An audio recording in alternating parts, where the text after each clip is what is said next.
What's the status, 3? I'm good, just making the world a better place, that's all. Oh, yeah. Yeah.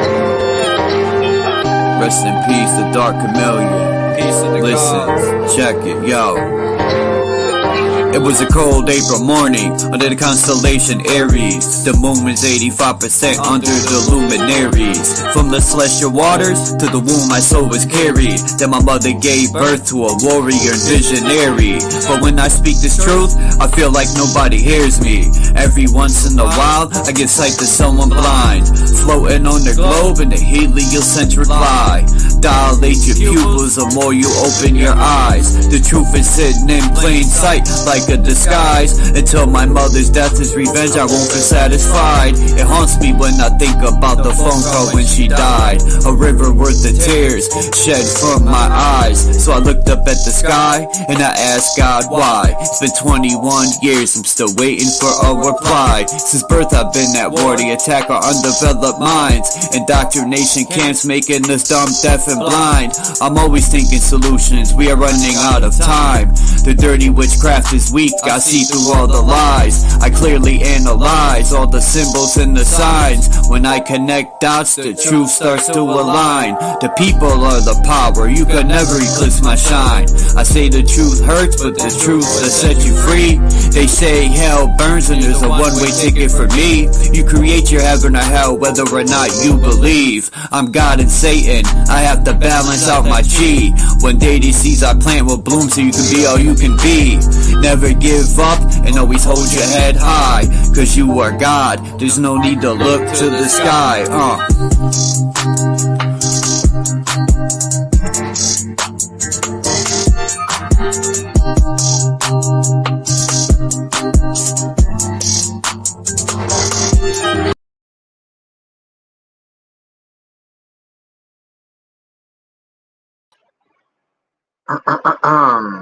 What is good on this fantastical Friday? We're going to fry on Friday. That's how fucking hot it is.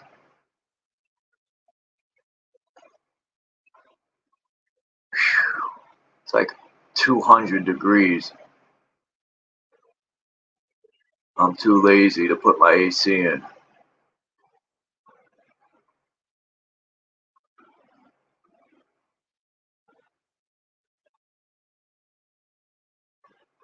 Trying to see what books. I think I have all of Manly P. Hall's books. The All Seeing Eye is a 30, what did I say? I say 35-page book.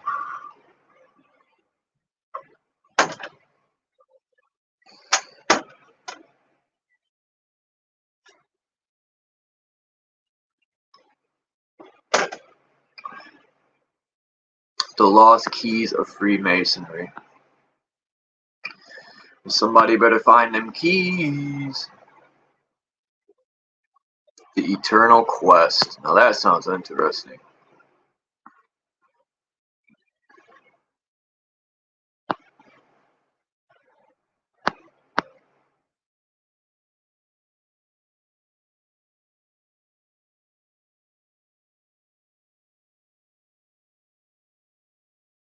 So maybe I'll just read a chapter a day of this Manly P. Hall book, The Lost Keys of Freemasonry, to get that on my checklist.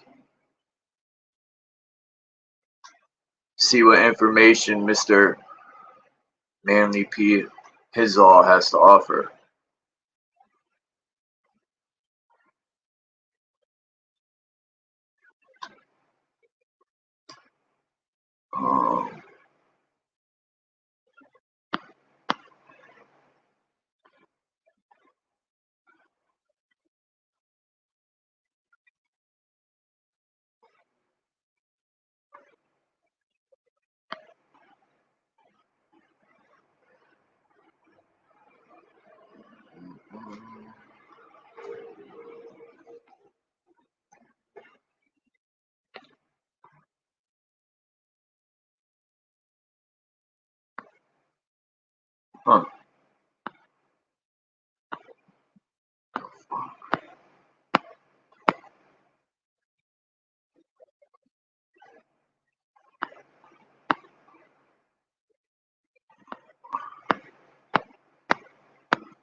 This book is weird.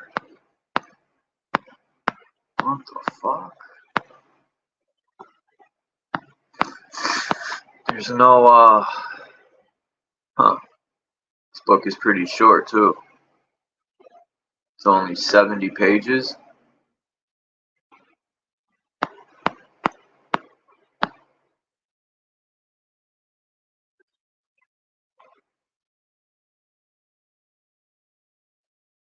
Alright. I guess I'll start with this introduction. Maybe that's all I'll read. Peace, Crystal, Maggot. It says, really, forever, reality forever eludes us. Infinity mocks our puny efforts to imprison it in definition and dogma. Our most splendid realizations are only adumbrations, what?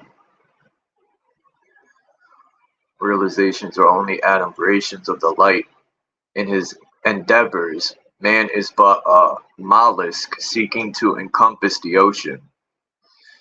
Yet man may not cease his struggle to find God. There is a yearning in his soul that will not let him rest, an urge that compels him to attempt the impossible, to attain the unattainable. He lifts feeble hands to grasp the stars, and despite a million years of failure and millenniums of disappointment, the soul of man springs heavenward with even greater avidity than when the race was young. Yeah, it takes experience to gain that wisdom. He pursues, even though the flying ideal eternally slips from his embrace. Even though he never clasps the goddess of his dreams, he refuses to believe that she is a phantom. To him, she is only reality. He reaches upward and will not be content until the sword of Orion is in his hands, and glorious Arcturus gleams from his beast. It says breast, my bad. Man is Parsifal, searching for the sacred cup. Sir Landful adventuring for the Holy Grail. Life is a divine adventure, a splendid quest. Language falls, words are mere ciphers, and who can read the riddle? These words we use, what are they? But vain shadows of form and sense. We strive to clothe our highest thought with verbal trappings that our brother may see and understand. And when we would describe a saint, he sees a demon. And when we would present a wise man, he beholds a fool. Fie upon you, he cries. Thou too art a fool. So wisdom drapes her truth with symbolism and covers her insight with allegory. Creeds, rituals, poems are parables and symbols. The ignorant take them literally and build for themselves prison houses of words, and with bitter speech and bitter taunt denounce those who will not join them in the dungeon.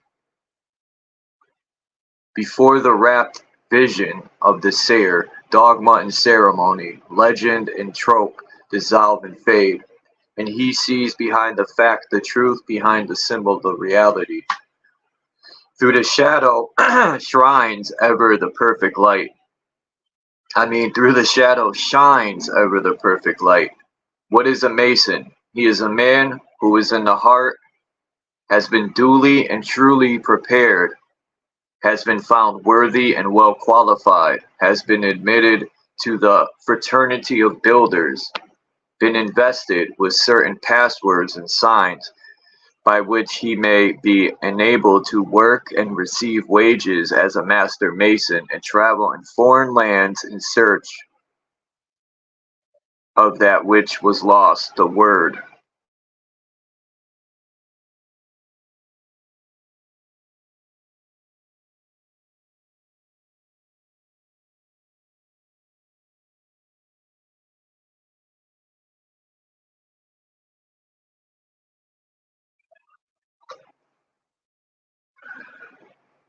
Down through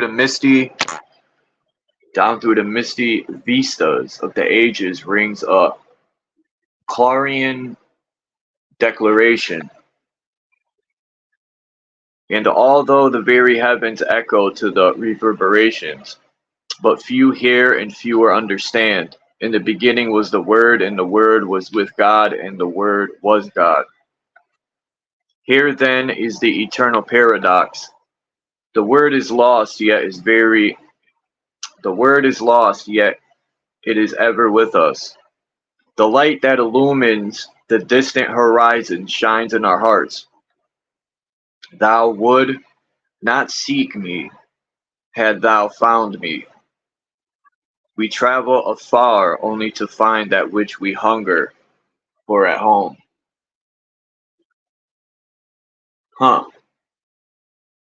Out of that, I get people be looking outward instead of within their self.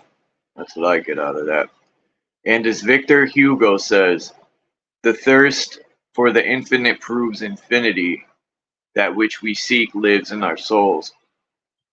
This, the unspeakable truth, the utterable perfection, the author has set before us in these pages. Not a Mason himself, he has read the deeper meaning of the ritual. Not having assumed the formal obligations, he calls upon all mankind to enter into the Holy of Holies.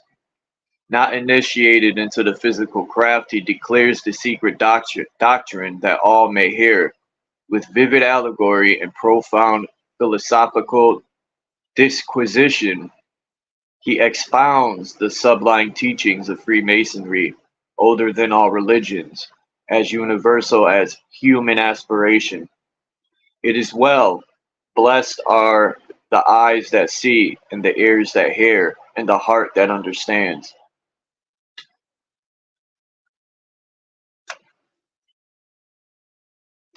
Freemasonry, though not a religion, is essentially religious. Huh.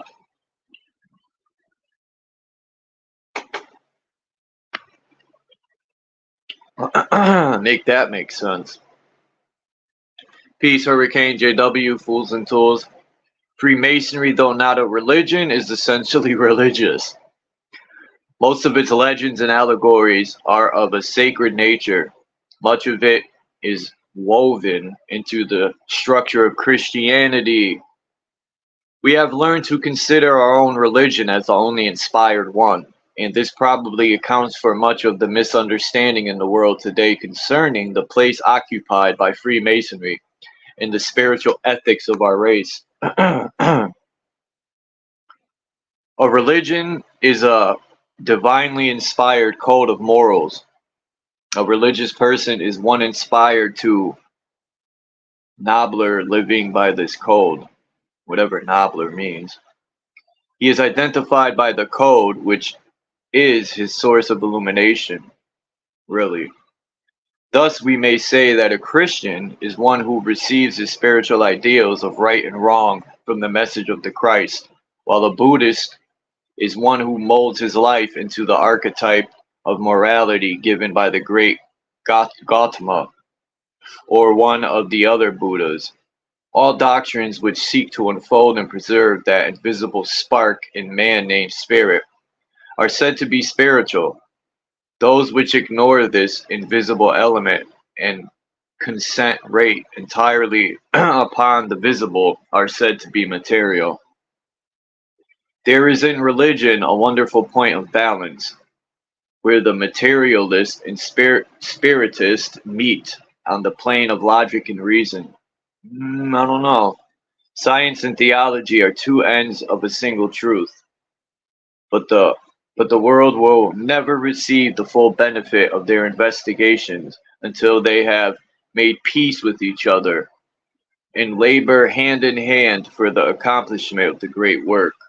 the liberation of spirit and intelligence from the three-dimensional prison house of ignorance, superstition, and fear. But that's what religion pushes.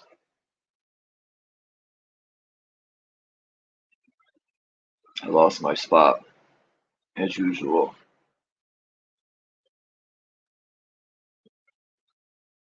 God dang it. Three-dimensional prison, alright. That which gives man knowledge of himself, can be inspired only by the self, and God is the self in all things. In truth, he is the inspiration and the thing inspired. It has been stated in scripture that God was the Word, and that the Word was made flesh. Man's task now is to make flesh reflect the glory of that Word, which is within the soul of himself. It is this task which has created the need of religion, not one faith alone, but many creeds, each searching in its own way, each meeting the needs of individual people, each emphasizing one point above all the others. 12 fellow craftsmen are exploring the 4 points of the compass. Are not these 12 the 12 great world religions, each seeking in its own way for that which was lost in the ages past, and the quest of which is the birthright of man? Is not the quest for reality in the world of illusions the task for which each comes into the world? We are here to gain balance in a sphere of unbalance, to find rest in a restless thing, to unveil illusion, and to slay the dragon of our own animal natures, as King David of Israel gave to the hands of his son Solomon the task he could not accomplish. So each generation gives to the next the work of building the temple, or rather rebuilding the dwelling of the Lord, which is on Mount Moriah. Yeah, Mount Moriah, on Moriah. Truth is not lost, yet it must be sought for and found. Reality is ever present, dimensionless, yet all prevailing. Man, creature of attitudes and desires, and servant of impressions and opinions, cannot, with the wavering unbalance of an untold mind, learn to know that which he himself does not possess.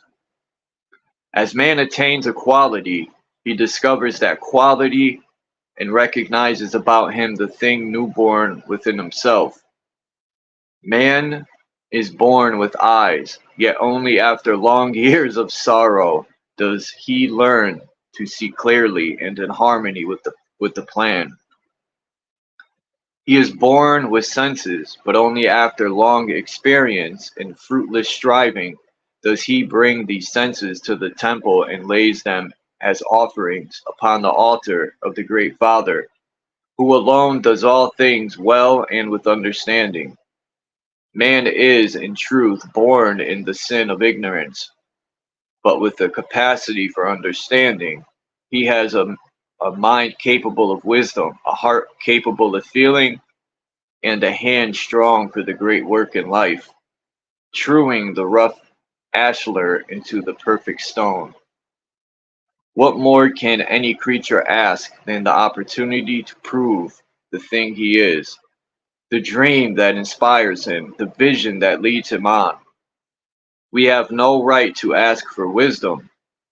In whose name do we beg for understanding? By what authority do we demand happiness? None of these things is the birthright of any creature, yet all may have them, if they will cultivate within themselves the thing that they desire. There is no need of asking, nor does any deity bow down to give man these things that he desires.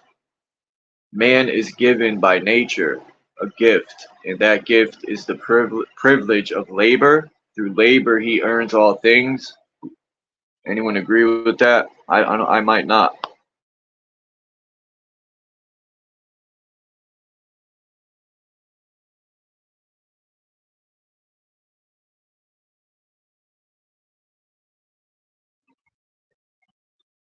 Religions are groups of people gathered together in the labor of learning. The world is the school. We are here to learn, and our presence here proves our need of instruction. Every living creature is struggling to break the strangling bonds of limitation. That pressing narrowness which inhabits vision and leaves the life without an ideal. Every soul is engaged in a great work, the labor of personal liberation from the state of ignorance. The world is a great prison.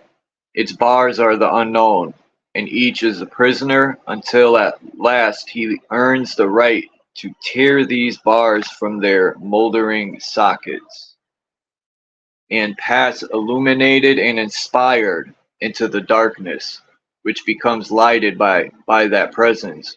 All people seek the temple where God dwells.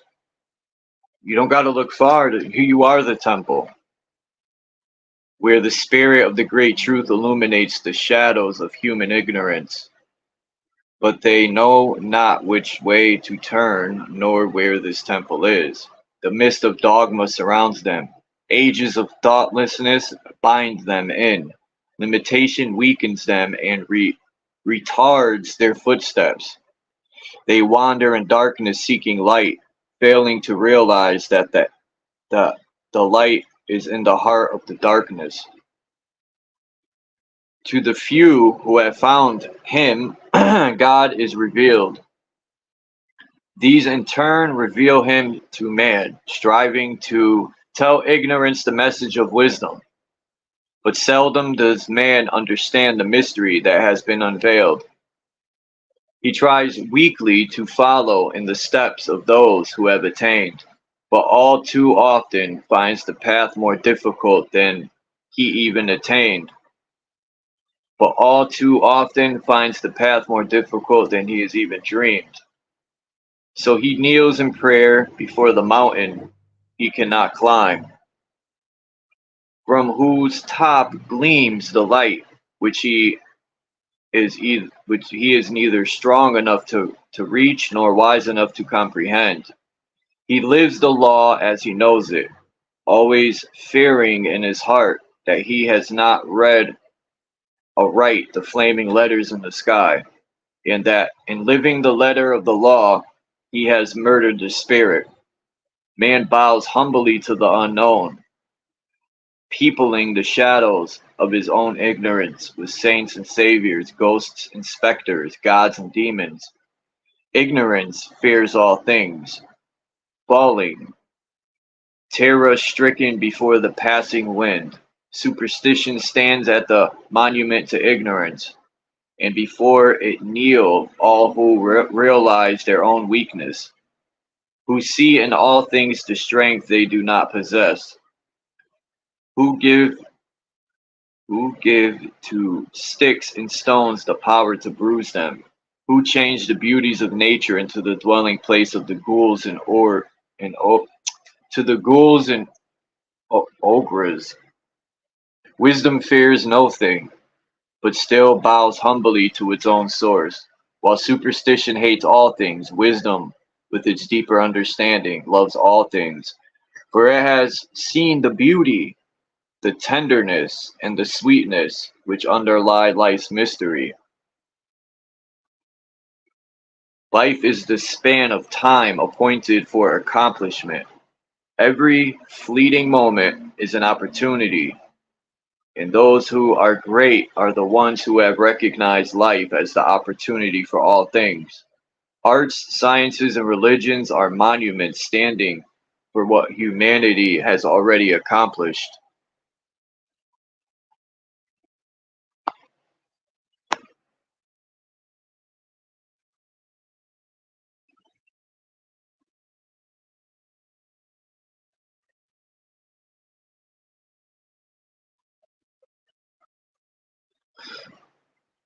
They stand as memories to the unfolding mind of man, and through them man acquires more efficient and more intelligent methods of attaining prescribed results. Blessed are those who can profit by the experience of others, who adding to that which has already been built, can make their inspiration real, their dreams practical. Those who give man the things he needs, while seldom appreciate in their own age, are later recognized as the saviors of the human race. Masonry is a structure built upon experience. Each stone is a sequential step in the unfolding of intelligence. The shrines of Masonry are ornamented by the jewels of 1,000 ages. Its rituals ring with the words of enlightened seers and illuminated state. Oh, my bad, I skipped the line. Its rituals ring with the words. No,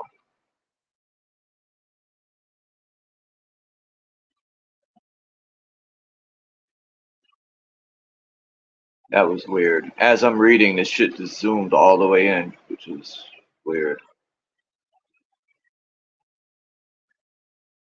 All right. The shrines of Masonry are ornamented by the jewels of 1,000 ages. Its rituals ring with the word of enlightened seers and illuminated sages. 100 religions have brought their gifts of wisdom to this altar. Arts and sciences unnumbered have contributed to its symbolism. It is more than a faith, it is a path of certainty. It is more than a belief, it is a fact. Masonry is a university teaching the liberal arts and sciences of the soul to all who will attend to its word. It is a shadow of the great Atlantean mystery school which stood with all its splendor in the ancient city of the Golden Gate, where now the turbulent Atlantic rolls in unbroken sweep. Its chairs are seats of learning, its pillars uphold the arch of universal education, not only in material things, but also in those qualities which are of the spirit. Up on its trestle boards are inscribed the sacred truths of all nations and of all people, and upon those who understand its sacred depths has dawned the great reality. Masonry is in truth that long lost thing which all people have sought in all ages. Masonry is a common denominator as well as a common divisor of human aspiration. Most of the religions of the world are like processions. One leads and the many follow. In the footsteps of the demigods, man follows in his search for the truth and illumination. The Christian follows the gentle Nazarene up the winding slopes of Calvary. The Buddhist follows his great emancipator through the wandering in the wilderness. The Mohammedan makes his pilgrimage across the desert sands to the black tent at Mecca. Truth leads and ignorance follows in his train. Spiritual blazes the trail, and matter follows behind. In the world today, ideals live, but the moment in their In the world today, ideals live but a moment in their purity, before the gathering host of darkness snuff out the gleaming spark. The mystery school, however, remains unmoved. It does not bring its light to man. Man must bring his light to it. Ideals coming into the world become idols within a few short hours, but man entering the gates of the sanctuary changed the idol back to an ideal. Man is climbing an endless flight of steps, with his eyes fixed upon the goal at the top. Many cannot see the goal, and only one or two steps are visible before them. He has learned, however, one great lesson, namely, that as he builds his own character, he is given strength to climb the steps. Hence, a mason is a builder of the temple of character. He is the architect of a sublime mystery, the gleaming, glowing temple of his own soul. He realizes that he best serves God when he joins with the great architect in building more noble structures in the universe below. All who are attaining, all who are attempting to attain mastery through the constructive efforts are Masons at heart, regardless of religion, sections, or beliefs. A Mason is not necessarily a member of a lodge. In a broad sense, he is any person who daily tries to live the Masonic life and to serve intelligently the needs of the great architect. The Masonic brother pledges himself to assist all other temple builders in whatever extremity of life, and in so doing, he pledges himself to every living thing, for they are all temple builders, building more noble structures to the glory of the universal God. The true Masonic Lodge is a mystery school, a place where candidates are taken out of the follies and foibles of the world and instructed in the mysteries of life, relationships, and identity, that germ of spiritual essence within, which is, in truth, the Son of God, beloved of his Father. The Mason views life seriously, realizing that every wasted moment is a lost opportunity, and that omnipotence, omnipotence is gained only through earnestness and endeavor. Above all other relationships, he recognizes the universal brotherhood of every living thing. The symbol of the clasped hands explained in the lodge reflects his attitude towards all the world, for he is the comrade of all created things. He realizes also that his spirit is a glowing, gleaming jewel, which he must enshrine with the holy temple built by the labor of his hands, the meditation of his heart, and the aspiration of his soul. Freemasonry is a philosophy which is essentially creedless. It is the true word for it. Its brothers bow to truth regardless of the bearer. They serve light instead of wrangling over the one who brings it.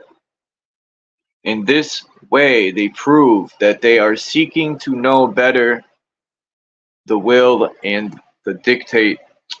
Man, I can't read today. In this way, they prove that they are seeking to know better the will and the dictates of the invisible one. No truer religion exists than that of word, comradeship, and brotherhood.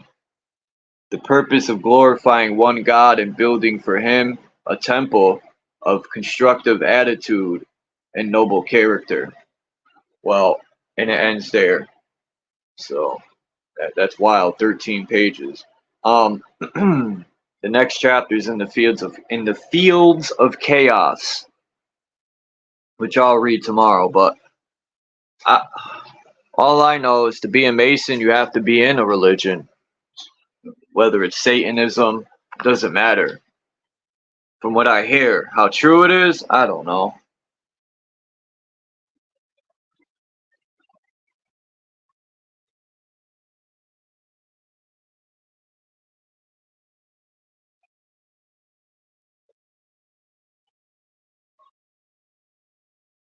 So now I open the panel up. Pretty much open topic, man. I really talk about whatever. I didn't have a set topic. Yesterday, thanks to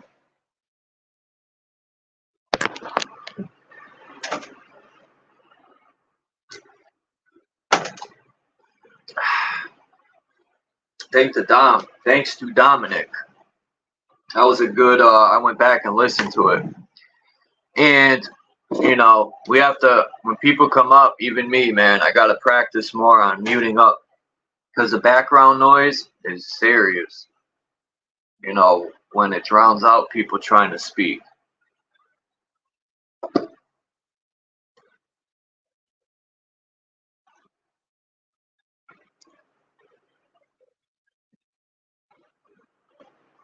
Oh yeah.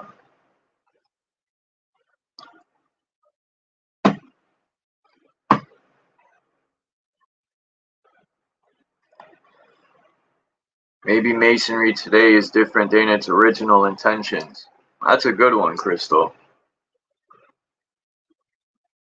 I like that.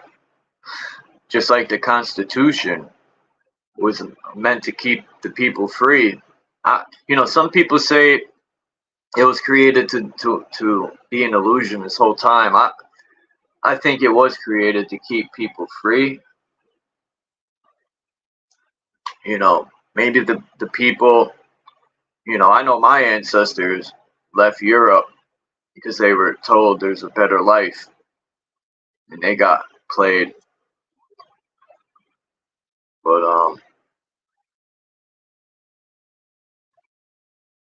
I think a lot of stuff starts off, to be something good, and like a lot of things, it's infiltrated and taken over by people that have evil intentions or selfish intentions or whatever.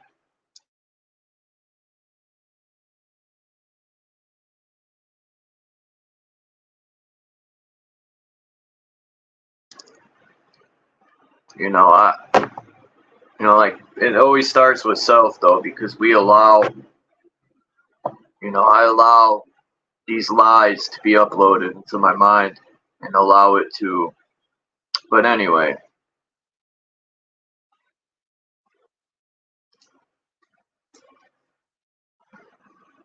gotta set yourself free.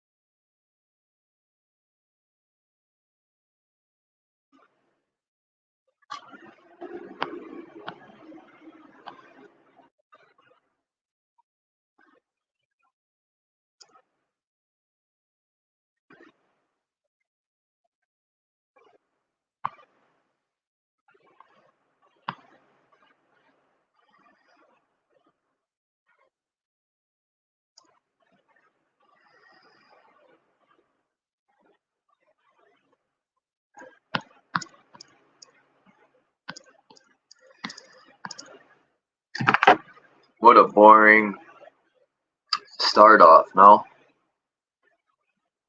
Michelle Gibson has a lot of great research in Masonry. On Masonry, the OG. Very telling and interesting. Yeah, sometimes going back to the basics is necessary.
Found some pretty cool. I've been looking more into cosmology again. Bro Sanchez had a good video yesterday, man. I think it was called The Difference Between Cosmology and Religion. Something like that.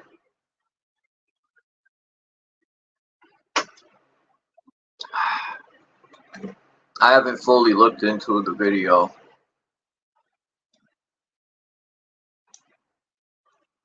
but I will at some point.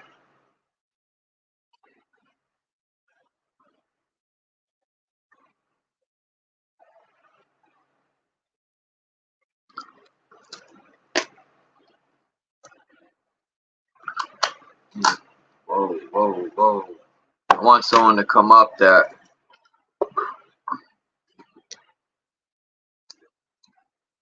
I gotta get Hurricane JW up here one day or now to speak on a lot of these topics that I like to speak on.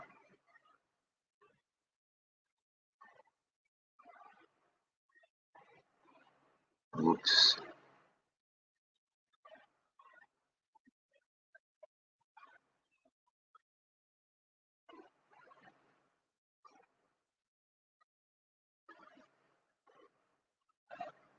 Yeah, you know, fuck.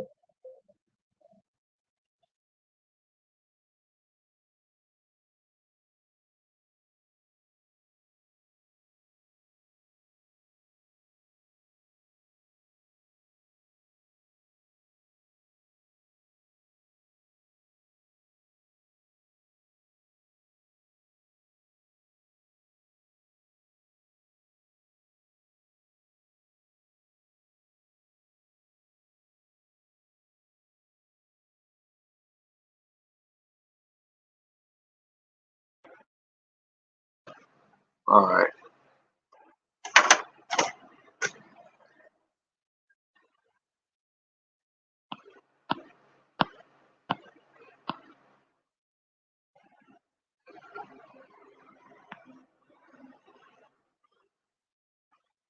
I have to watch some of that video. You know, I like to share some of bro's stuff, but last time I shared some of bro's stuff, man, my video got stripped down and I don't know who did it. You know, whether it was him or not, but whatever.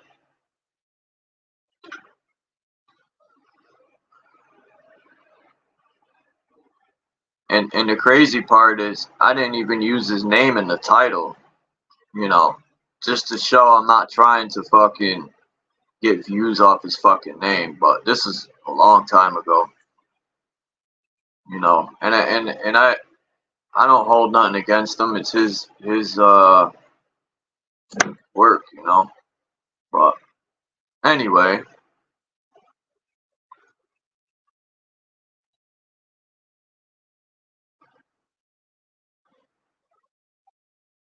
those look like bells. You gotta love the Navajo.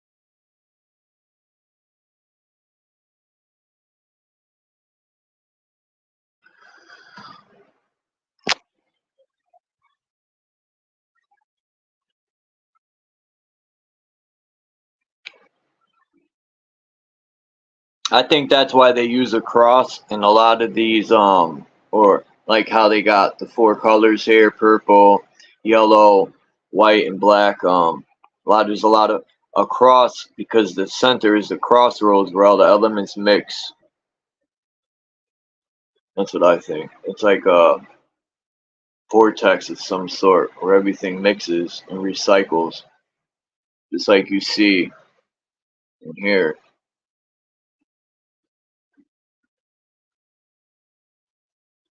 You got your serpent with the pole right there.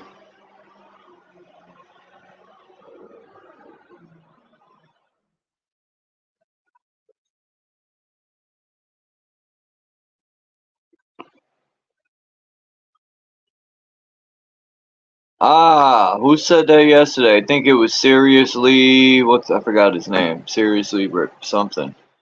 He said the moon is called Sin, and there it is. There it is.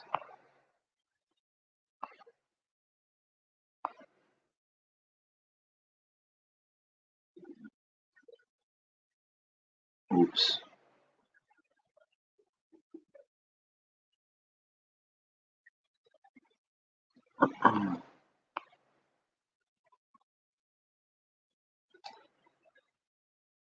Cosmology is one of my favorite mother effing topics.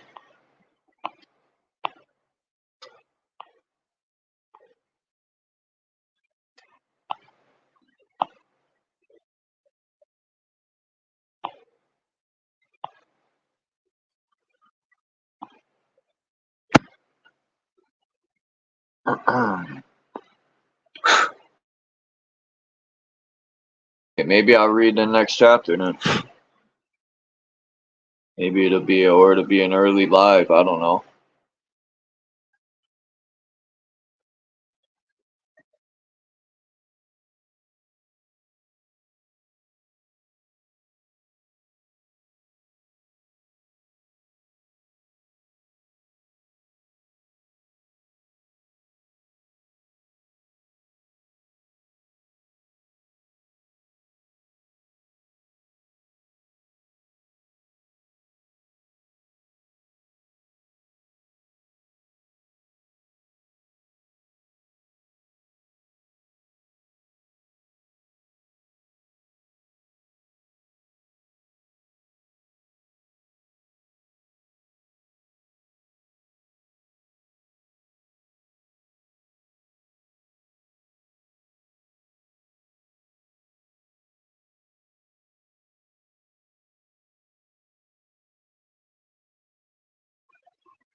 Yeah. A lot of the old maps, though. I've looked at so many maps, thousands of maps, that after a while, it's like the same things I've noticed through the internet regurgitates over and over and over.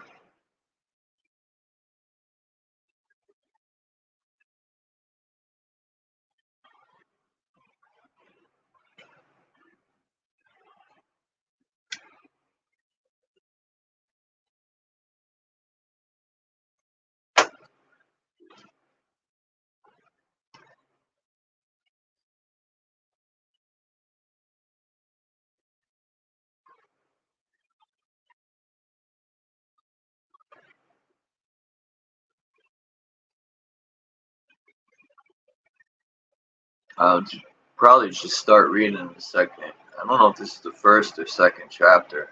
I'll probably read until somebody hits the link.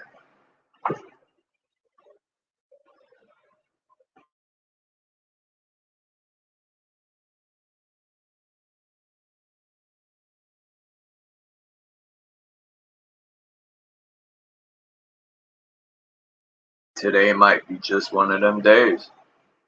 Because the last 2 days were so good, or 3, that there's got to be some crappy day coming up.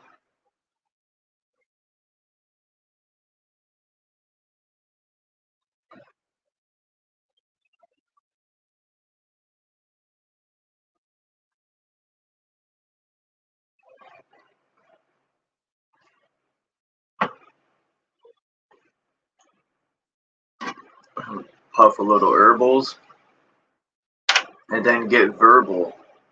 Puff some herbal, and then get verbal. Go.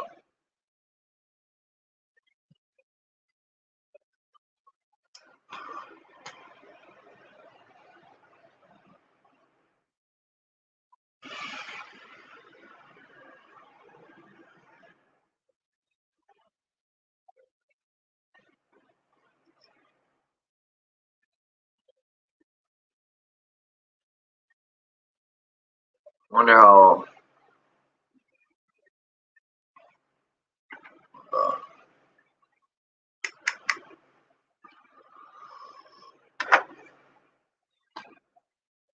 got this song stuck in my head by the RZA. Zen Yi is a thorn in the lion's paw. Doo-doo-doo-doo.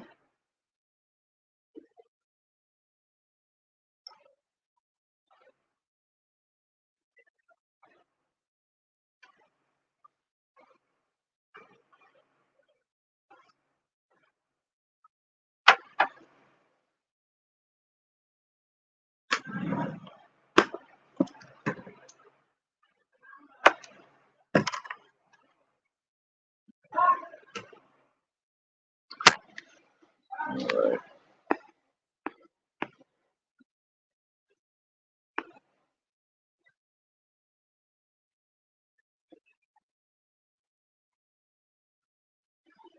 See, when I look at this model, I have an issue with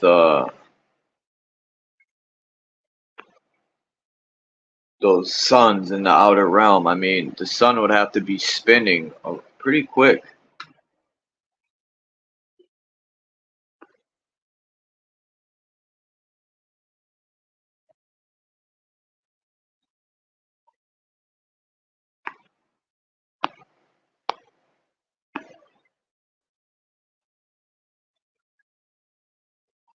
Let's see. Come on.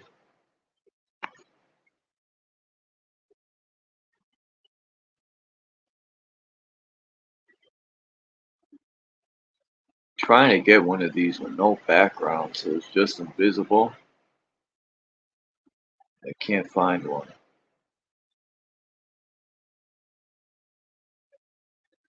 I like this one though.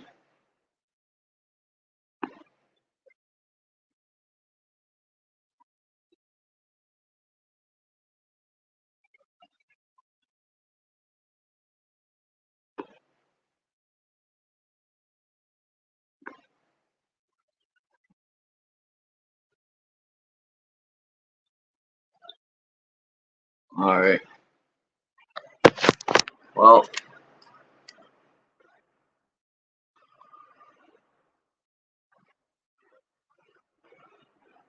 two bots are filling the chat with crap. Where?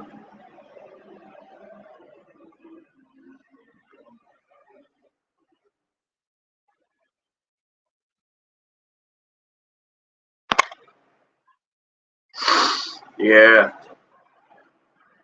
That's always, believe me, I always wonder about accounts. And I wonder, you know, people, you know, I've noticed a few other people that come here, that come once in a while, by their choosing of words, they kind of reveal who they are, you know. I've been warned a long time ago about, I have some good people that come to my channel that let me know things, and I'm very aware of fake accounts and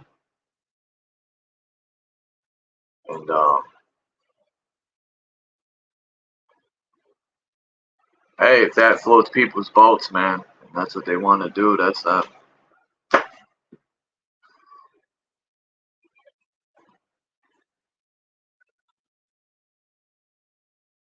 It's usually you can tell by going to people's accounts. That's one way.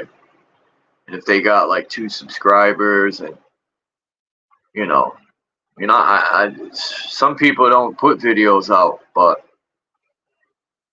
it's easy to tell. Sometimes it's not.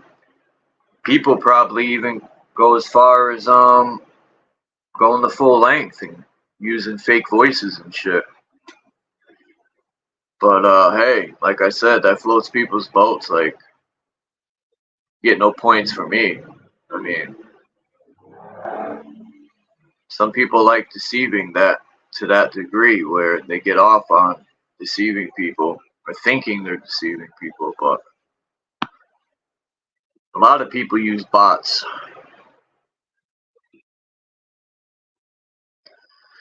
Like Anuki, I think that's his name.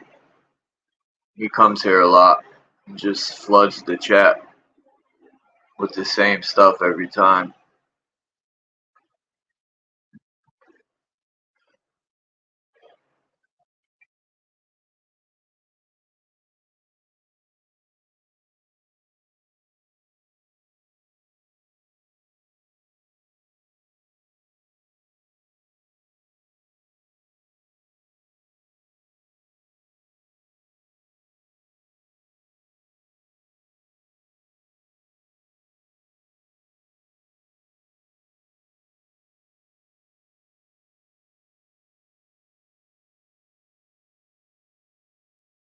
If you want to come up, faceplant, if you got a good signal. Well, until somebody hits the link, I'm just gonna read in the fields of chaos, because I really trying to think of something to talk about. The first flush of awakening life pierced the impenetrable expanse of the cosmic night, turning the darkness of negation into the dim twilight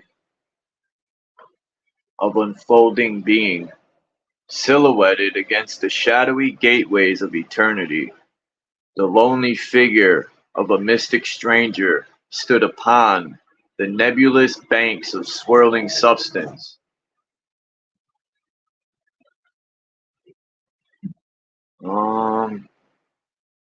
Robed in a shimmery blue mantle of mystery, and his head encircled by a golden crown of dazzling light. The darkness of chaos fled before the rays that poured like streams of living fire from his form divine. From some cosmos greater far than ours, this mystic visitor came, answering the call of divinity. From star to star, he strode, and from world to universe he was known, yet forever concealed by the filmy garments of chaotic night. Suddenly the clouds broke, and a wondrous light descended from somewhere among the seething waves of force. It bathed its lonely form in a radiance celestial, each sparking crystals of mist gleaming like a diamond bathed in the living fire of the divine. In the gleaming flame of cosmic light, bordered by the dark clouds of not being, two great forms appeared, and a mighty voice thrilled eternity, each sparkling atom pulsating with the power of the Creator's word, while the great blue-robed figure bowed in awe before the footstool of his Maker.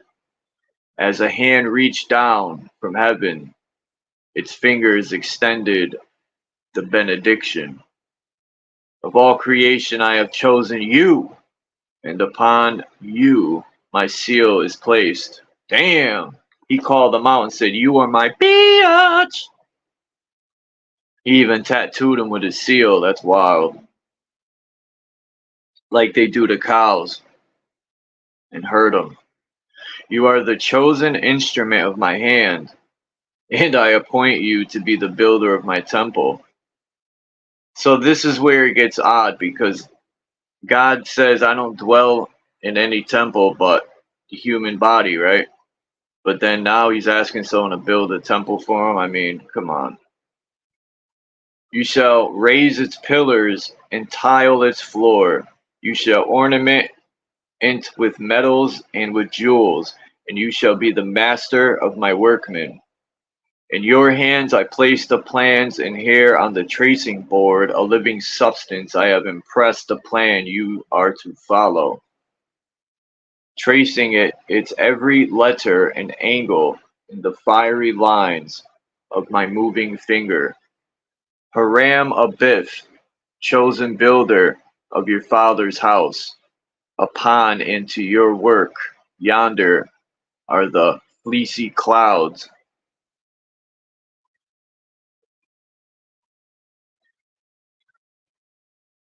The gray mist of dawn, the creative fiat or rate of vibration through which all things are created.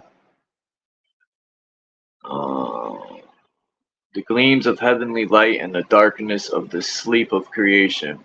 From these shall you build, without the sound of a hammer or the voice of workmen, the temple of your God, eternal in the heavens. The swirling, ceaseless motion of negation you shall chain to grind your stones. Among these spirits of not being shall you slack your lime and lay your footing. For I have watched you through the years of your youth. I have guided you through the days of your manhood. I have weighed you in the balance, and you have not been found wanting. Therefore, to you give I the glory of work, and here ordain you as the builder of my house. Unto you I give the word of the master builder. Unto you I give the tools of the craft. Unto you I give the power that has been vested in me. Be faithful unto these things. Bring them back when you have finished, and I will give you the name known to God alone. So mote it be. Ah, there's that witchcraft. The great light died out of the heavens. The streaming fingers of living light vanished in the misty, lonely twilight, and gained covered not being with its sable mantle. Haram Abiff again stood alone, gazing out into the endless ocean of oblivion. Nothing but swirling, seething matter as far as the eye could see. Then he straightened his shoulders, and taking the trestle board in his hands and clasping to his heart the glowing word of the master, walked slowly in the way and was swallowed up by the mists of the primordial dawn. How may man measure timeless eternity, ages past? And the lonely builder labored with his plan, with only love and humanity in his heart, his hand molding the darkness which he blessed while his eyes were raised above where the great light had shone down or shunned down from the heaven. In the divine solitude he labored, with no voice to cheer, no spirit to condemn, alone in the boundless all with the great chill of the morning mist upon his brow, but his heart still warm with the light of the Master's word. It seemed a hopeless task. No single pair of hands could mold that darkness. No single heart, no matter how true, could be great enough to protect pulsing cosmic love into the cold mist of oblivion. Though the darkness settled ever closer about him, and the misty fingers of negation twined round his being, still with divine trust the builder labored. With divine hope he laid his footprints, and from the boundless clay he made the molds to cast his sacred ornaments. Slowly the builder grew, and dim forms molded by the master's hand took shape about him. 3 huge, soulless creatures had the master fashioned, great being which loomed like grim spectres in the semi-darkness. They were 3 builders he had blessed, and now, in stately file they passed before him, and Haram held out his arms to his creation, saying, "Brothers, I have built you for your works. I have formed you to labor with me in the buildings of the Master's house. You are the children of my being. I have labored with you, now labor with me for the glory of our God." But the spectres laughed. turning upon their Maker and striking him with his own tools given him by God out of heaven. They left their Grand Master dying in the midst of his labors, broken and crushed by the threefold powers of cosmic night. As he lay bleeding at the feet of his handiwork, the martyred builder raised his eyes to the seething clouds, and his face was sweet with divine love and cosmic understanding, as he prayed unto the Master who had sent him forth. O Master of workmen, great architect of the universe, my labors are not finished. Why must they always remain undone? I have not completed the thing for which thou hast sent me unto being. For my very creation have turned against me, and the tools thou gavest me have been destroyed.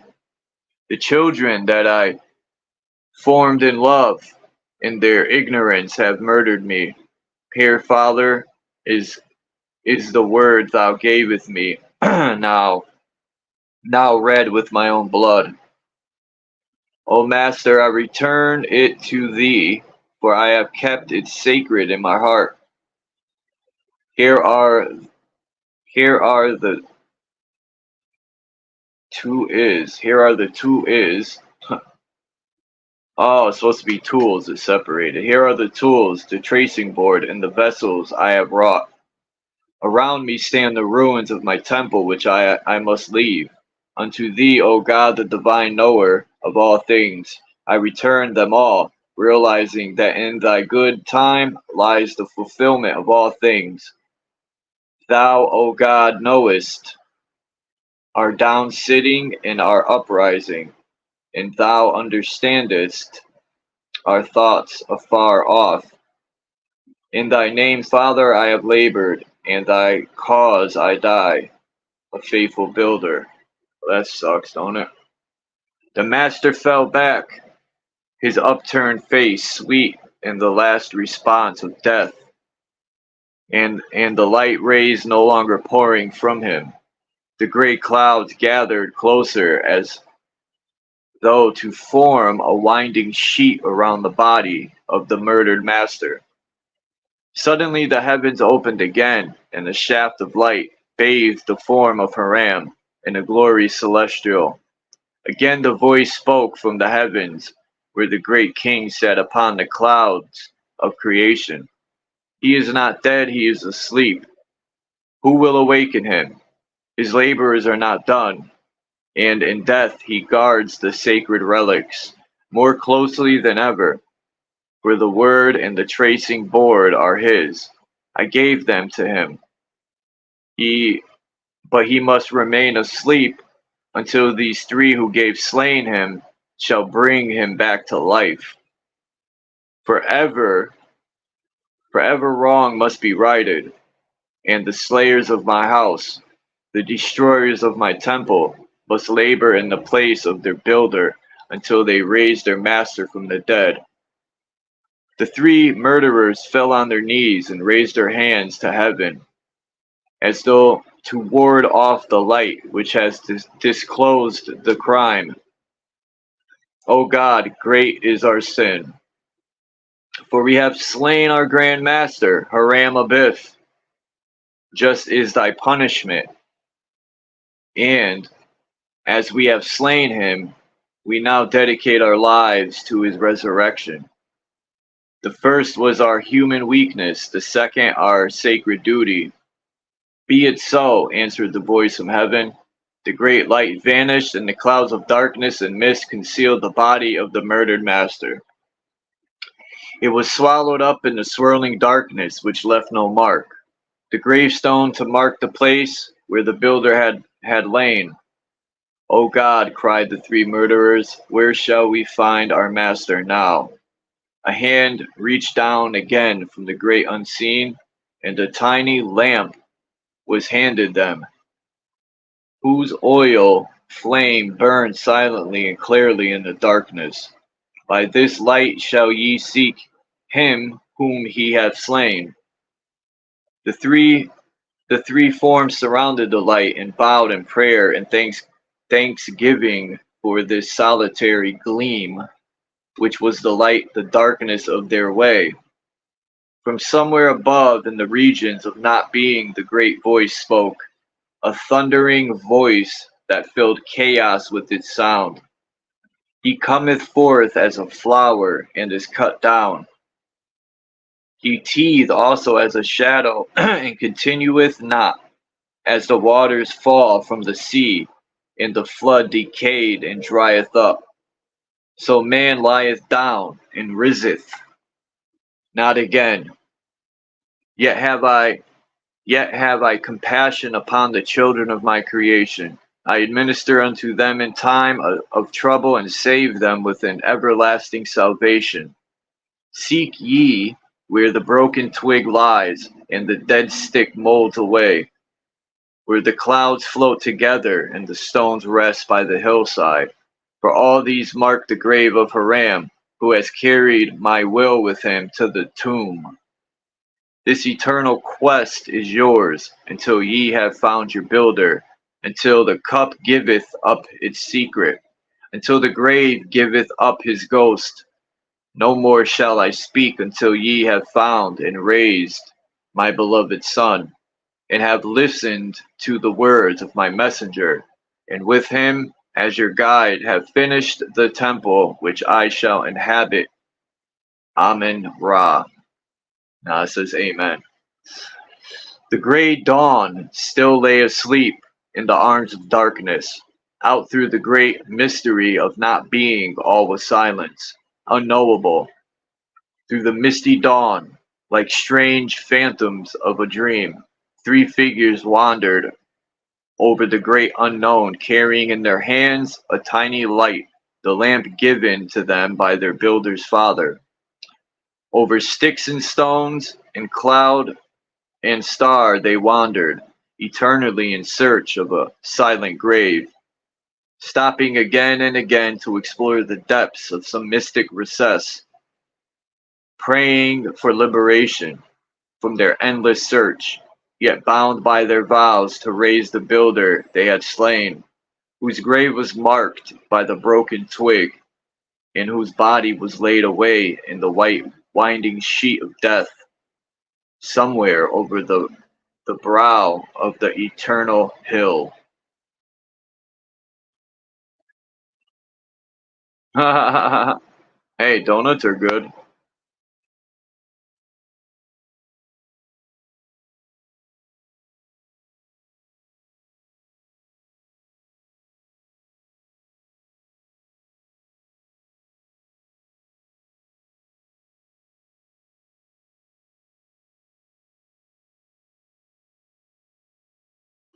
Somewhere over the rainbow.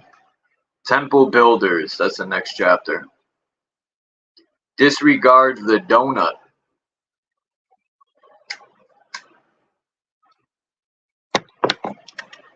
Peace, Joe King.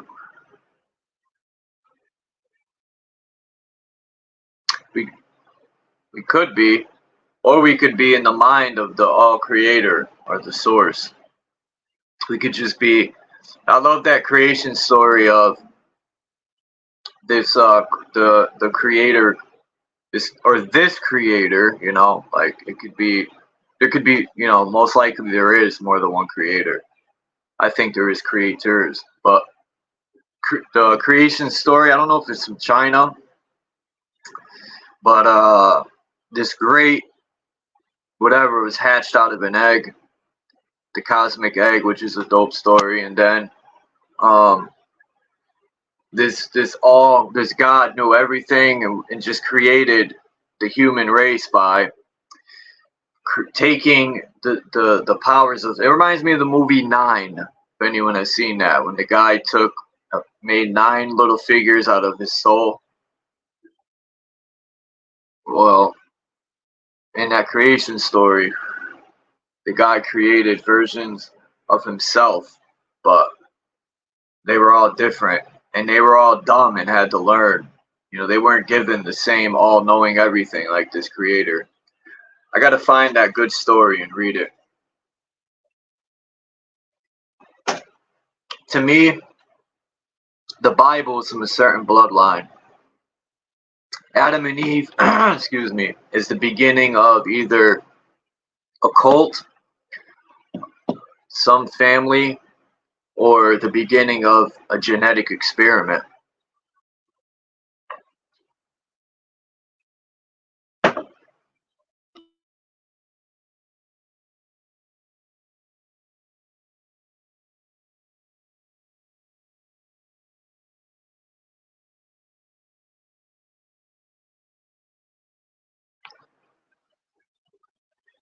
Yeah, it's a good story, Crystal.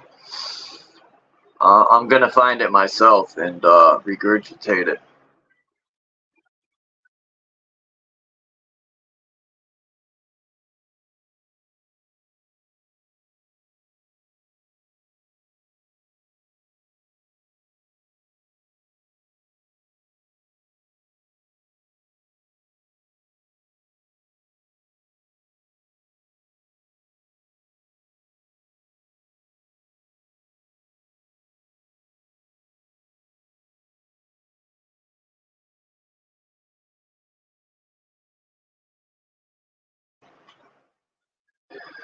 Temple builders. Like I said, anyone want to hit the link and come up? You may do so. It says, you are the temple builders of the future. With your hands must be raised the domes and spires of a coming civilization upon the foundation you have laid. Tomorrow shall build a far noble edifice. Builders of the temple of character, wherein should dwell an enlightened spirit, truers of the rock of relationship, molders of those, oh, I can't read that word, okay, molders of those vessels created to contain the oil of life, up into the task appointed. Never before in the history of men have you had the opportunity that now confronts you. The world waits for the illuminated one who shall come from between the pillars of the portico. Humility, hoodwinked and bound, seeks entrance to the temple of wisdom. Fling wide the gate and let the worthy enter. Fling wide the gate and let the light that is the life of men shine forth. Hasten to complete the dwelling of the Lord, that the Spirit of God may come and dwell among his people, sanctified and ordained according to his law. The average Mason, as well as the modern student of Masonic ideals, little realizes the cosmic obligation he takes upon himself when he begins his search for the sacred truths of nature as they are concealed in the ancient and modern rituals. He must not lightly regard his vows, and if he would not bring upon himself years and ages of suffering, he must cease to consider Freemasonry solely as a social order only a few centuries old.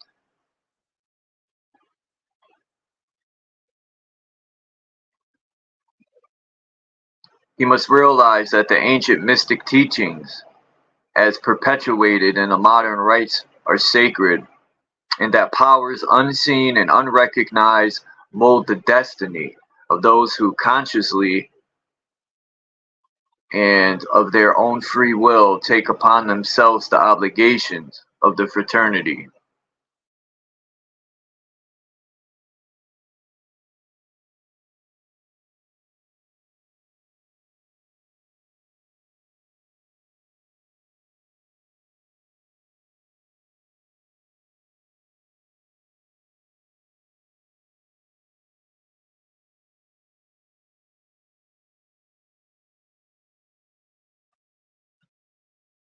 Freemasonry is not a material thing. It is a science of the soul. It is not a creed or doctrine, but a universal expression of the divine wisdom. The coming together of medieval guilds, or even the building of the Solomon's Temple, as it is understood today, has little, if anything, to do with the true origin of Freemasonry. For Masonry does not deal with personalities. In its highest sense, it is neither historical nor archaeological, but is a divine symbolic language perpetuating under certain concrete symbols the sacred mysteries of the ancients. Only those who see it in a cosmic study, a life work, a divine inspiration to better thinking, better feeling, and better living, with the spiritual attainment of enlightenment as the end, and with the daily life of the true Mason as the means, have gained even the slightest insight into the true mysteries of the ancient rites.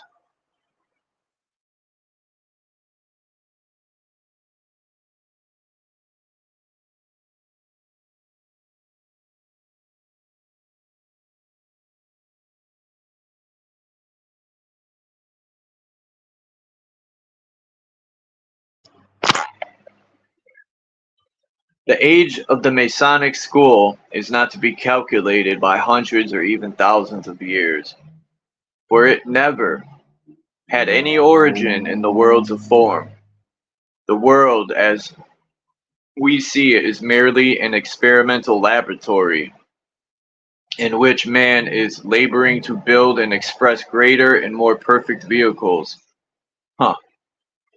Into this laboratory pours myriads of rays descending from the cosmic hierarchies. These mighty globes and orbs, which focus their energies upon mankind and mold its destiny, do so in an orderly manner, each in its own way and place.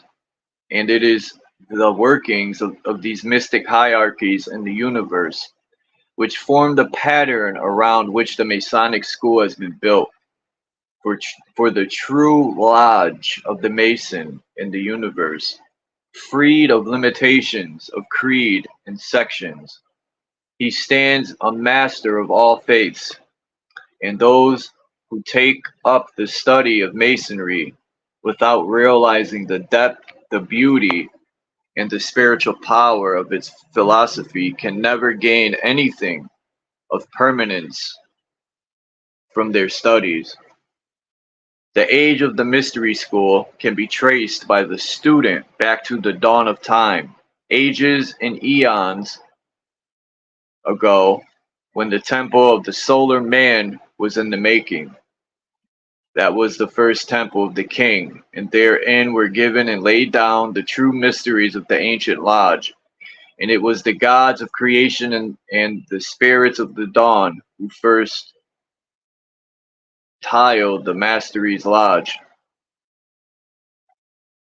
The initiated brother realizes that his so-called symbols and rituals are merely blinds fabricated by the wise to perpetuate ideas incomprehensible to the average individual. He also realizes that few Masons of today know or appreciate the mystic meaning concealed within these rituals. With religious faith, we perpetuate the form within these we perpetuate the form, worshiping it instead of the life. But those who have not recognized the truth in the crystallized ritual, those who have not liberated the spiritual germ from the shell of empty words, are not Masons, regardless of their physical degrees or outward honors. In the work we are taking up, it is not the intention to dwell upon the modern concepts of the craft, but to consider Freemasonry as it really is, to those who know, a great cosmic organism, whose true brothers and children are tied together, not by spoken oaths, but by living so lived that they are capable of seeing through the blank wall and opening the window which is now concealed by the rubbish of materiality. When this is done and the mysteries of the universe unfold before the aspiring candidate, then in the truth he discovers what Freemasonry really is. Its material aspects interest him no longer, for he has unmasked the mystery school, which he is capable of recognizing only when he himself has spiritually become a member of it. Those who have examined and studied its ancient lore have no doubt that Freemasonry, like the universe itself, which is the greatest of all schools, deals with the unfolding of threefold principle, for all the universe is governed by the same three kings who are called the builders of the Masonic temple. They are not personalities but principles, great intelligent energies and powers which in God, man, and the universe have charged of the molding of a cosmic substance into the habitation of the living king. The temple built through the ages, I can't read that word, it's blocked. The temple built through the ages, first of unconscious and then conscious effort on the part of every individual who is expressing in his daily life the creative principle of these three kings. The true, I think that says broder, the true broder of the ancient craft realized that the completion of the temple he was building to the king of the universe was a duty, or rather a privilege, which he owed to his God, to his brother, and to himself. He knew that certain steps must be taken and that his temple must be built according to plan. Today it seems that the plan is lost. However, for in the majority of cases, Freemasonry is no longer an operative art, but is merely a speculative idea until each brother, reading the mystery of his symbols and pondering over the beautiful allegories unfolded in his ritual, realizes that he himself contains the keys and the plans so long lost to his craft that if he would ever learn Freemasonry, he must unlock its doors with the keys wrought from the base metals of his own being. True Freemasonry is esoteric. It is not a thing of this world. All that we have here is a link, a doorway, through which the student may pass into the unknown. Freemasonry has nothing to do with things of form.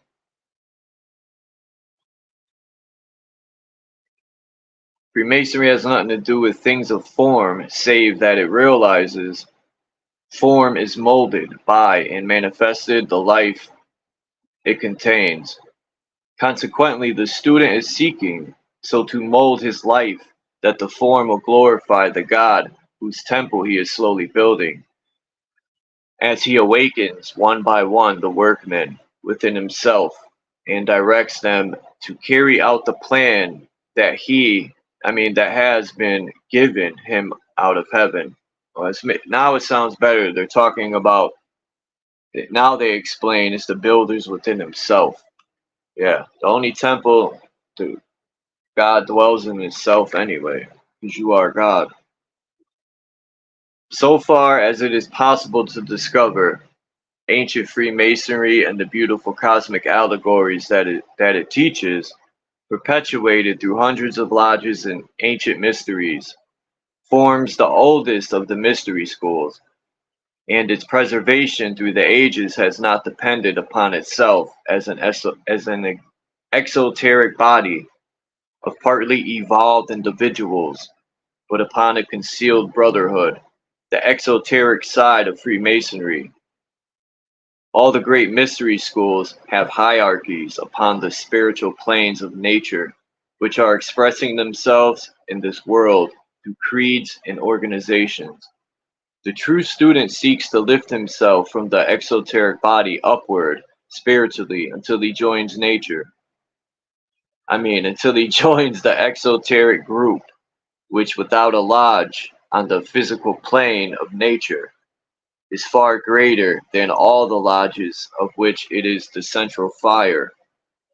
The spiritual instructors of humanity are forced to labor in the concrete world with things comprehensible to the concrete mind, and begins to comprehend the meaning of all the allegories and symbols which surround his exoteric work as soon as he prepares himself to receive them. The true Mason realizes that the work of the mystery school in the world is of an inclusive rather than exclusive nature, and that the only lodge which is broad enough to express his ideals is whose dome is the heavens, whose pillars are the corners of creation, whose checkerboard floor is composed of the crossing currents of human emotion, and whose altar is the human heart. Creeds cannot bind the true seeker for truth, realizing the unity of all truth. The Mason also realizes that the hierarchies laboring with him have given him, in his varying degrees, the mystic spiritual rituals of all the mystery schools in the world. And if he would fill his place in the plan, he must not enter this sacred study for what he can't get out of it. I was interrupted by that noise.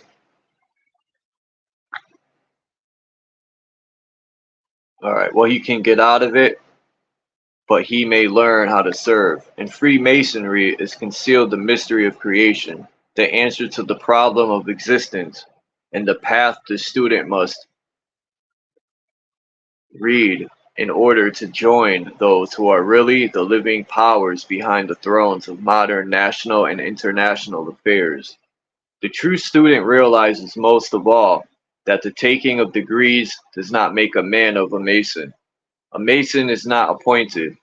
He is evolved, and he must realize that the position he holds in the exoteric lodge means nothing compared to his position in the spiritual lodge of life. He must forever discard the idea that he can be told or instructed in the sacred mysteries, or that his being a member of an organization improves him in any way. He must realize that his duty is to build and evolve the sacred teachings in his own being, that nothing but his own purified being can unlock the door to the sealed libraries of human consciousness, and that his Masonic rites must eternally be speculative until he makes them operative by living the life of the mystic Mason. His karmic responsibilities increase with his opportunities.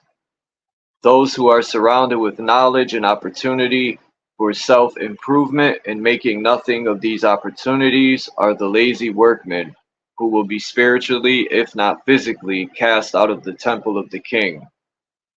The Masonic order is not a mere social organization, but is composed of all those who have band themselves together to learn and apply the principles of mysticism and the occult rites. They are philosophers, sages, and sober-minded individuals who have dedicated themselves upon the Masonic altar and vowed by all they hold dear that the world shall be better, wiser, and happier because they have lived. Those who enter these mystic rites and pass between the pillars seeking either prestige or commercial advantage are blasphemers.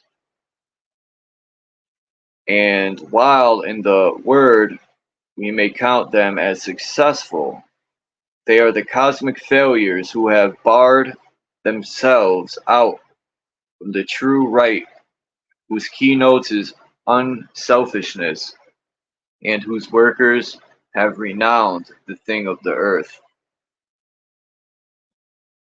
In ancient times, many years of preparation were required before the neophyte was permitted to enter the temple of the mysteries. In this way, the shallow, the curious, the faint of heart, and those unable to withstand the temptations of life were automatically eliminated by their inability to meet the requirements for admission. The successful candidate who did pass between the pillars entered the temple, keenly realizes his sublime opportunity, his divine obligation, and the mystic privilege which he had earned for himself through the years of special preparation. Only those are truly Masons who enter their temple in reverence, I think that says, who seek not the ephemeral things of life, but the treasures which are eternal, whose sole desires is to know the true mystery of the craft, that they may join as honest workmen, those who have gone before as builders of the universal temple. The Masonic ritual is not a ceremony, but a life to be lived. Sounds like Kung Fu. Those alone are truly Masons, who dedicating their lives and their fortunes upon the altar of the living flame, undertake the construction of the one universal building of which they are the workmen and their God, the living architect. When we have Masons like this, the craft will again be operative. The flaming triangle will shine forth with great luster. The dead builder will rise from his tomb, and the lost words so long concealed from the profane will blaze forth again with the power that makes all things new. In the pages that follow, we have been set down a number of thoughts for the study and consideration of temple builders, craftsmen, and artisans alike.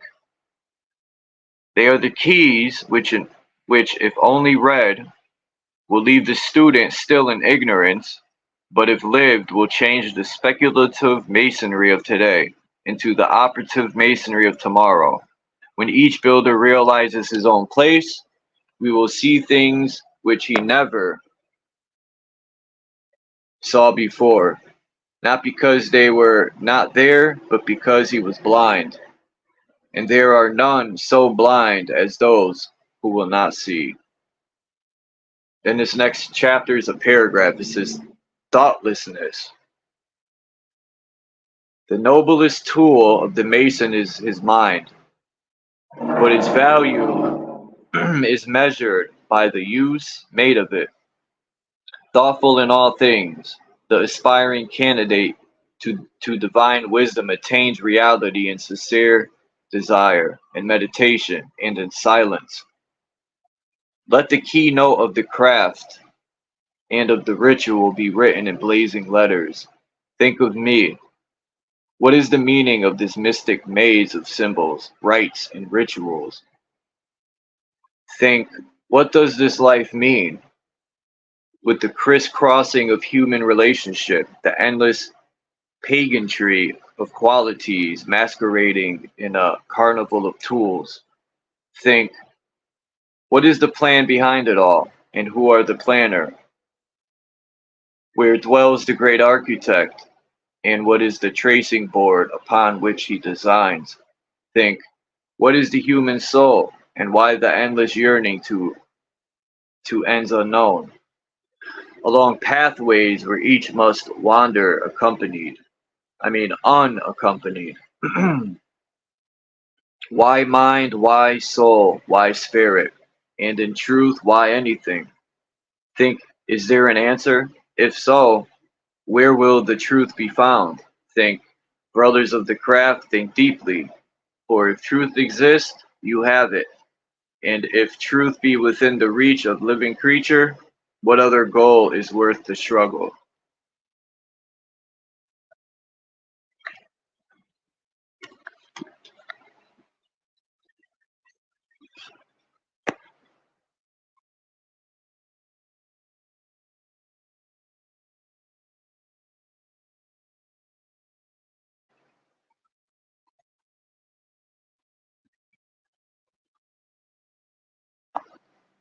What time is it? 10 o'clock on the dot?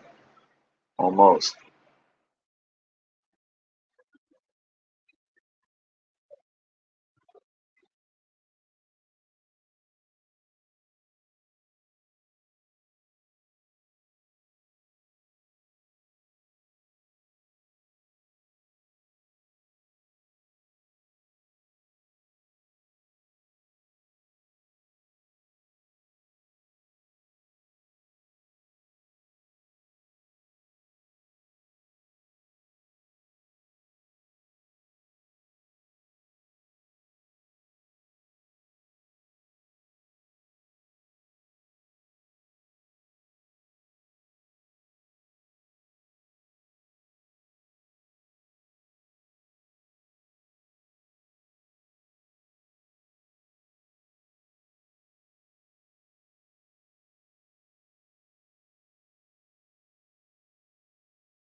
Alright. I should have played some music for a second.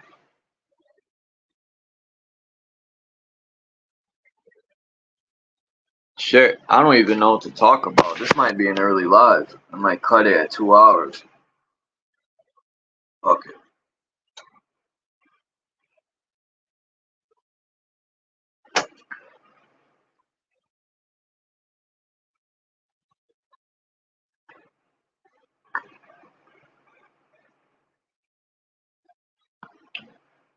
Let's see. It sucks I can't share my screen, man. Because I do have stuff I want to share, but it's video form.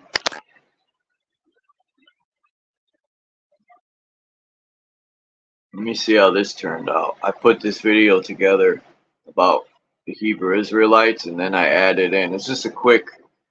I just put this video together with some content. I'm gonna upload it and see what reactions I get off it.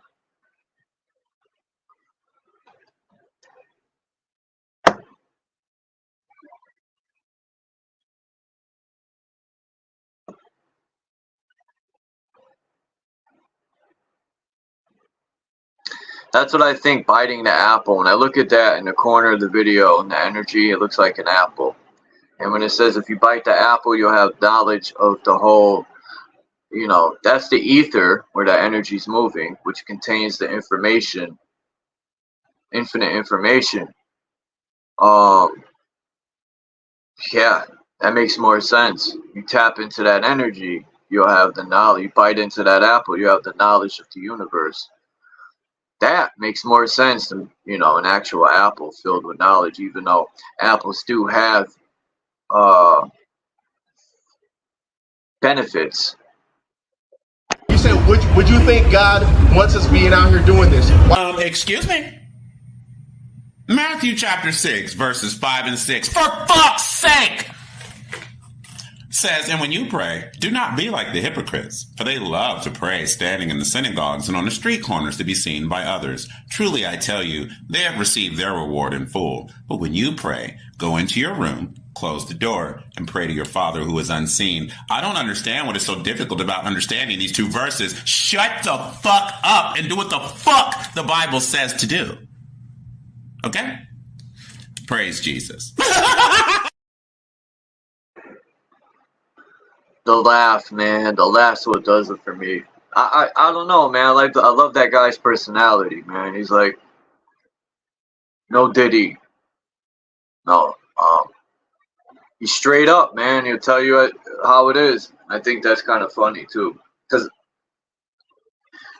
you know, people are bothered by people's,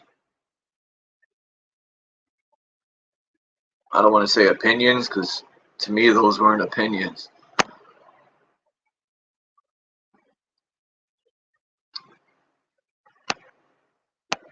the beginning of the video. See, that's what I don't like about the StreamYard is they don't play the entire freaking clip from the beginning. It like skips. That's why you gotta loop it, and play it over and over.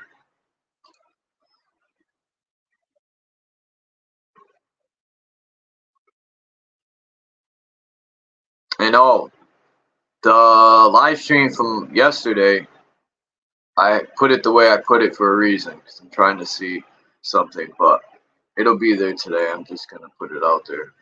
It didn't go anywhere. It's like a pencil, and there's so many problems with it. Holes where there should be floors, just to let wind pass through, so it doesn't fall all over 57th Street. The building literally sways during heavy storms. And did I mention that it's mostly empty? Most of the tenants comprise of overseas billionaires who just let the apartments sit in their possession as an investment, as a money laundering opportunity. And I'm about to go inside. It's not 24 footer. This is a residential building, and you can't report it here. Goodbye. Yo, make sure I say, look, against their own people, bro. They don't understand. Yep. This is what the ultra rich does with the city's money. Lobby their way into creating a BS building for laundering. Very interesting point that young man made. Very interesting point. Huh. I wouldn't doubt that with houses too. Like, how are people buying and flipping houses at the rate they are? Right? Think about that. If there's so many of our people that are homeless and can't pay these high bills that these people we put in position to represent our country is faulty representing and faulty. They're fucking raising, charging the people like quadruple. And I think it's a crock of shit, man. They could lower everything and be a thriving country, but these people don't have that intention. That's why they must be obliterated. They must turn back into fart dust. That's what they deserve to be. Just a quick existence, like fart dust.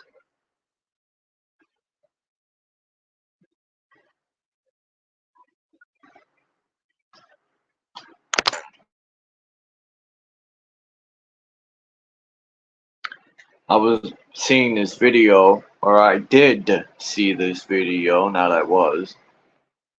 Oops, wrong fucking. And wonder if I could like play it, somehow set my phone up. It's on my laptop. Man, I'll save it. I'll save it for another time.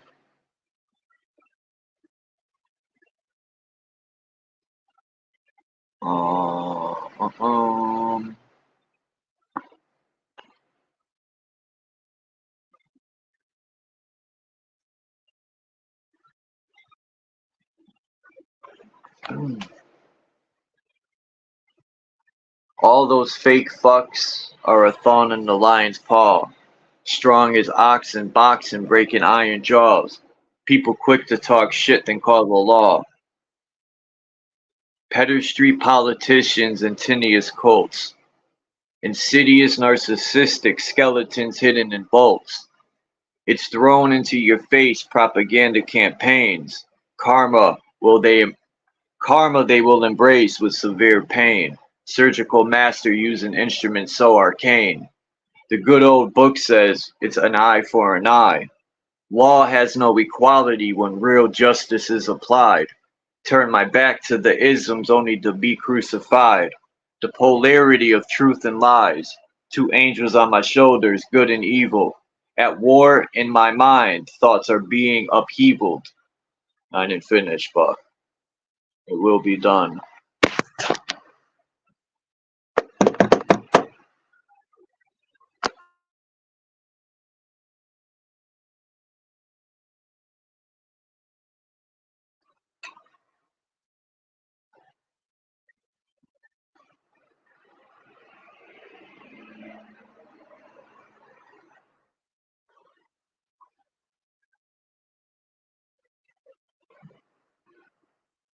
There's no picture. What do you mean?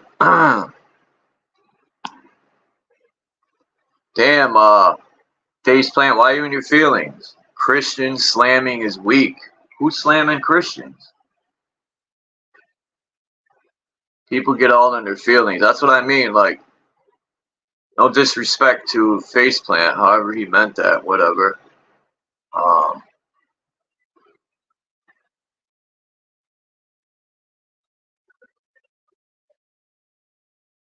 Shit's wild. People want you to respect how they feel, but when you speak how you feel, they don't respect it, which is fine. They don't have to, but like I say in the little thing flying across the screen, put the same energy out you want back. And why do you wait to leave to say something, faceplant? Why don't you come up and express yourself? It's the shit I'm talking about. Like, that's like running away saying, fuck you. You wait till you're far away from the person.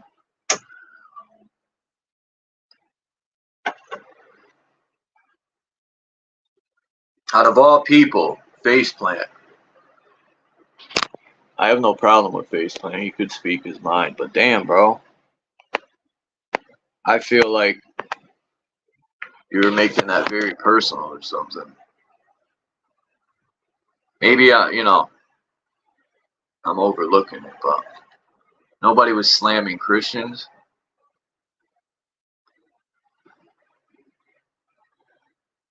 I'm slamming all the hypocritical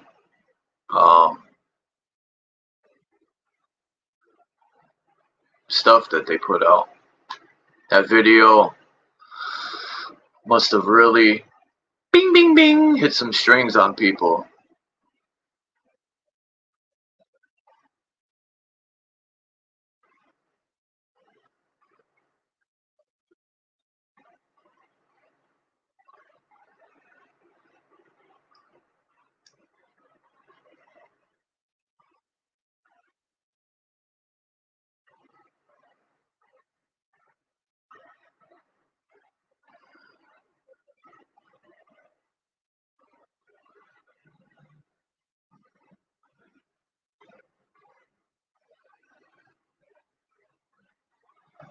Yeah, I got a lot of respect for faceplant, so I don't know why.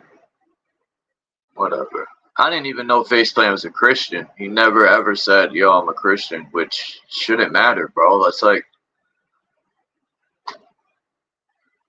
how's that slamming Christianity? Like, I'm sitting here trying to pulling cards and putting the truth out there that, yes, all religions or religious people or how they take that book and they teach it is hypocritical. And a lot of things written in the book is hypocritical in itself. I think that dude's name's Dade Murphy. Shout out to him, man, for pointing out Matthew 6, 5, and 6. Because there is a lot of hypocritical Christians out there. If you're going to go by the book, go by the book. Maybe their preacher didn't teach them Matthew 6, 5, and 6. Maybe they keep that well hidden in that church. But anyway, I like the video. I'm going to post that in a little while.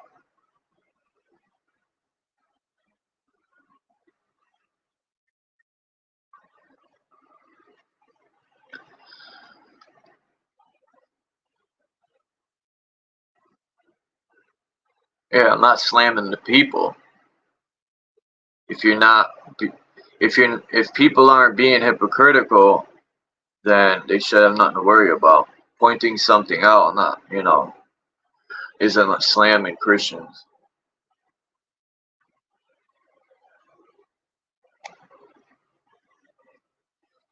Thank you, Crystal.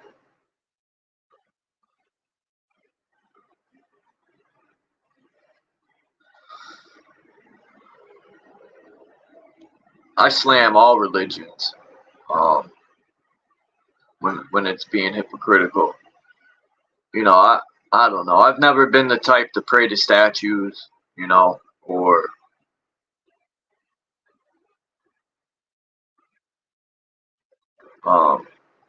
any form of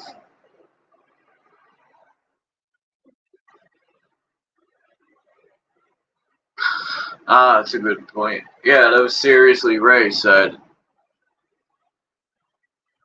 that the moon is called sin, and I showed a picture earlier of cosmology that I dug up. Yeah, there's nothing wrong with the duality. Man, I got mad love for Christians, Muslims, Satanists, whatever witchcraft, whatever religion people want to do. I judge, and I almost said I judge people, but I don't judge people. I treat people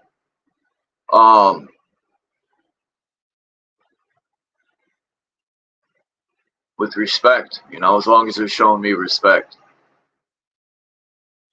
Whatever people want to take respect as.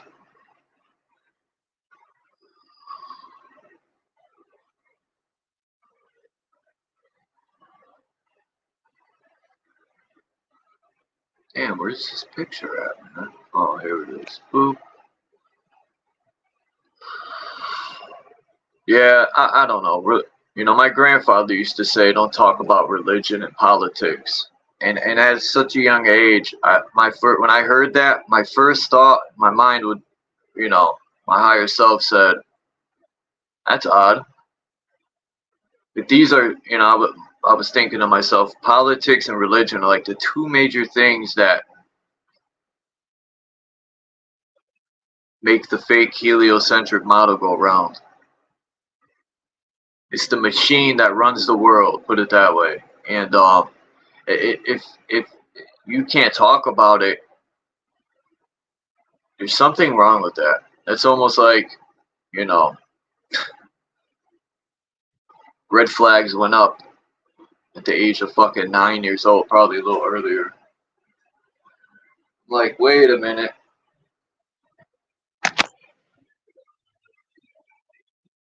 You know, and that whole thing, you know, I remember doing the Jehovah's Witness thing. I met with a person a few times to hear them out, you know, with their pitch. It's like, I felt like I met a salesman. No lie. Every time I do a religious thing, it felt like I was meeting a salesman. You know, they had to sell me, to convince me. If you got to convince somebody, I'm already questioning, like, why are you trying to convince me?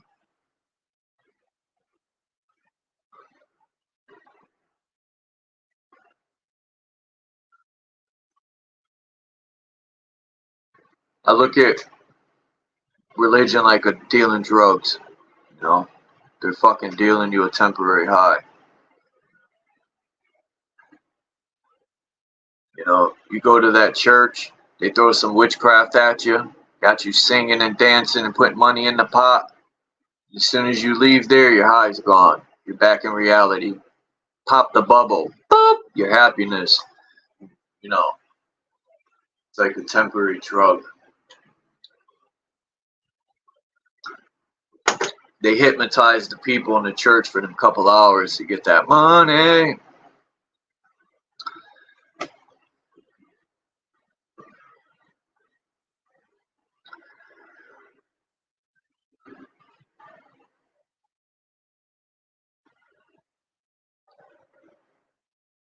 Damn, faceplant. I ain't gonna lie, man. That shit fucked me up. But anyway, that's how Faceplant's done that before, man. You be just throwing out these side shots when he's leaving. But anyway, I've explained myself before, man. I don't hate nobody that's in any religion. I just, you know, speak my observations. Yeah, they have to sell the spell. They have to put that deceiving, convincing energy out. And a lot of them use their hands too, I've noticed. Like, I've watched a lot of these preachers and stuff, and they like to move their hands a lot. And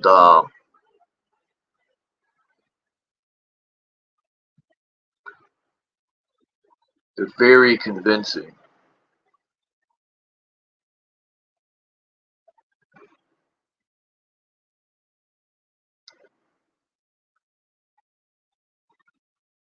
The intro to Thor's movie. I forgot. I think it's a Thor movie. But in my videos, I have the intro part.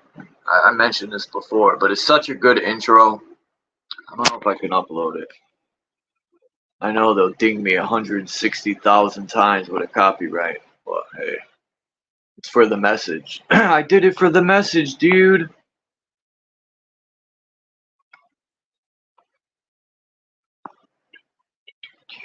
Let's see. Where are you?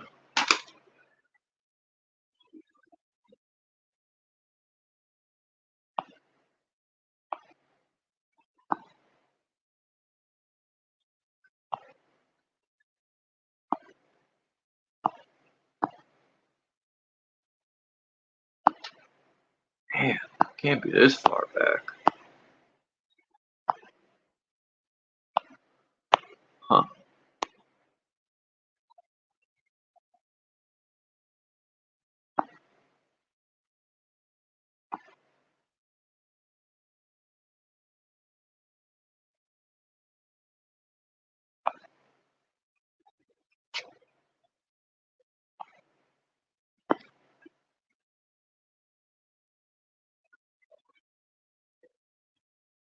Yeah, I don't know. I think it's on my YouTube channel for sure, but yeah, that intro's fire. You know, basically saying he denounced the God right before he picked up that sword, stabbed him in the neck, but he told him, you know, basically when he leaves, there'll be, you know, 2 or 3 other suckers to take his spot. It's a never-ending cycle.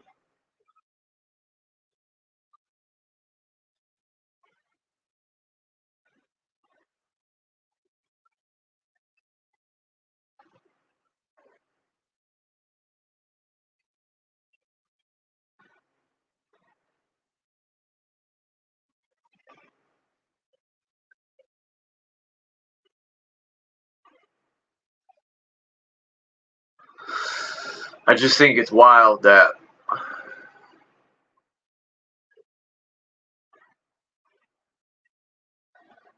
I'm gonna let it go. I'm not gonna waste my energy no more on it. It's out of my mind.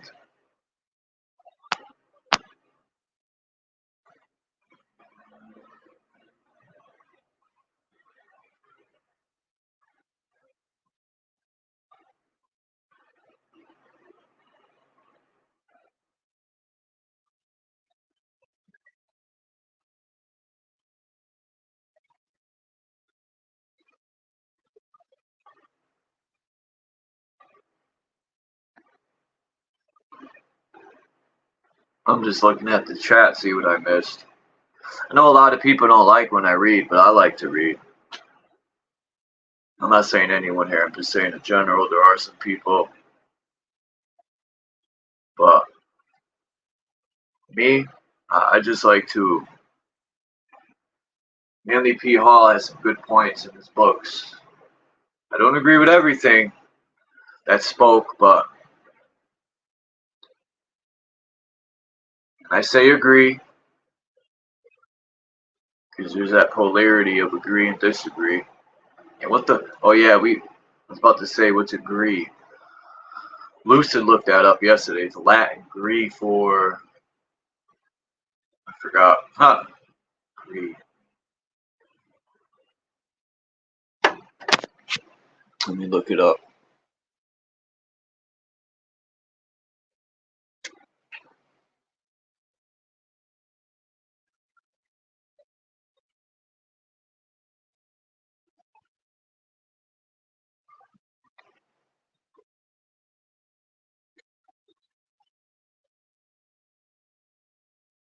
Like, I think a lot of this stuff, like even religion was used to group people together. Like, you know, a lot of things. Get people to build their church. A lot of stuff, you know, is manipulation because they want something out of it.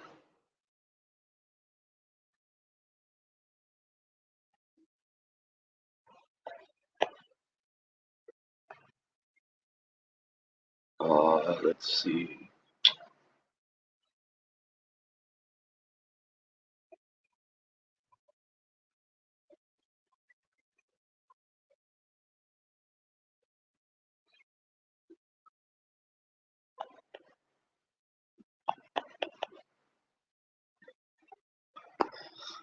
Do etymology for degree. So I always wonder what degree is.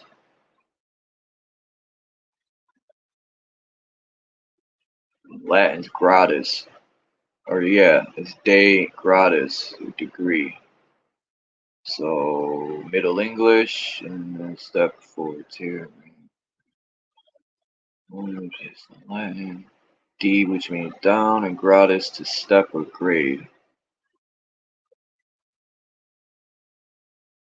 So degree means step or grade.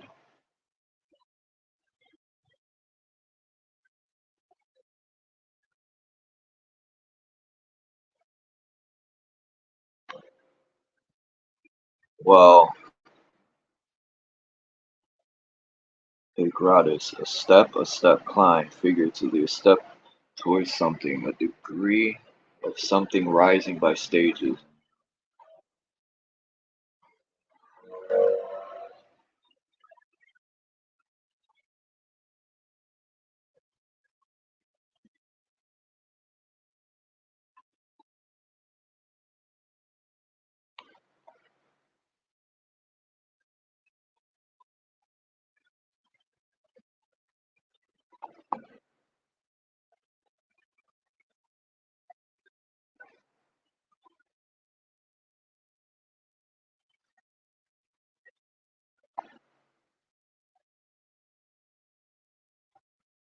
Hmm.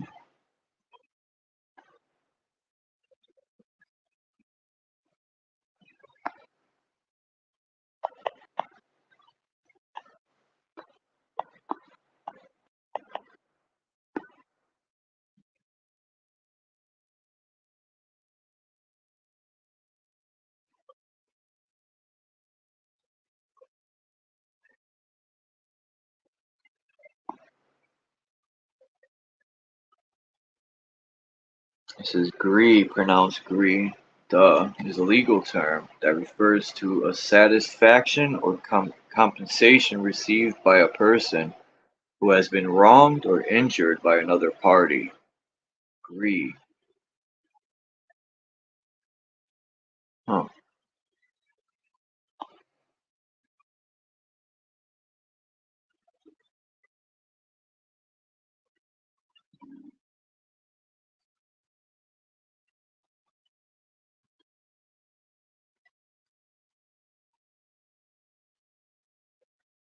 A greenback is a type of money in the United States. It's a special kind of paper money that is accepted everywhere.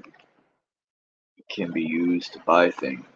The name comes from the fact that the back of the paper money is printed in green ink. Duh. Okay. Alright. Definition of gree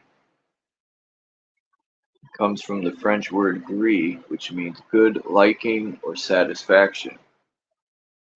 For example, if someone is injured in a car accident and the other driver is found to be at fault, the injured person may receive a gris, the form of a settlement or compensation.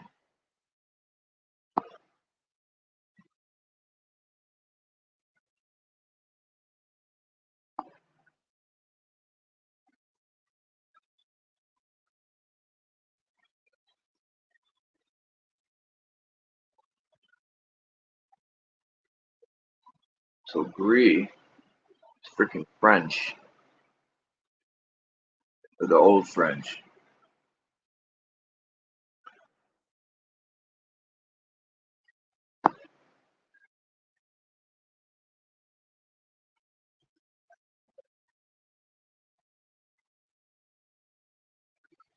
What type of word is gris?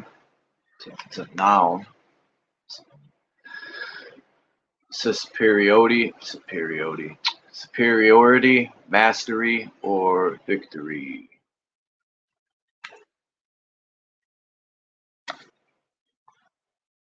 So a degree The master gave me my degree.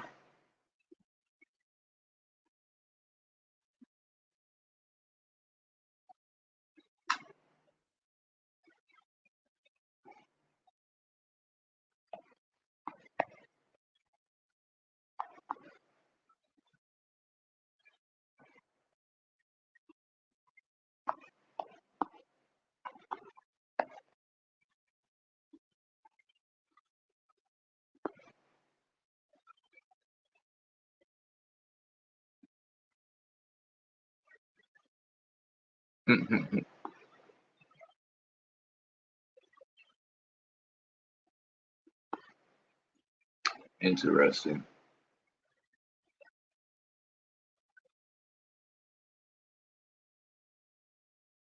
Thank you, Jay Hyten. Sorry, guys, I wasn't looking at the chat for a second. Sometimes my reading isn't that good when I come around words I can't pronounce, but I figure it out.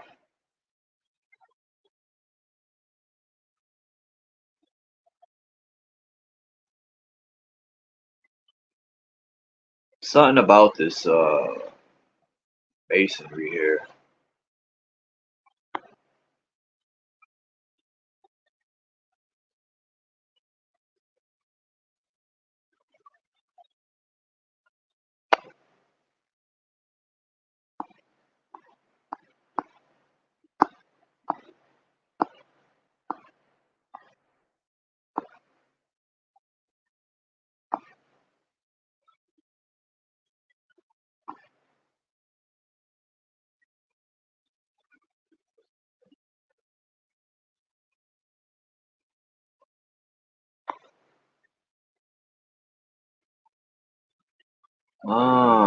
New York.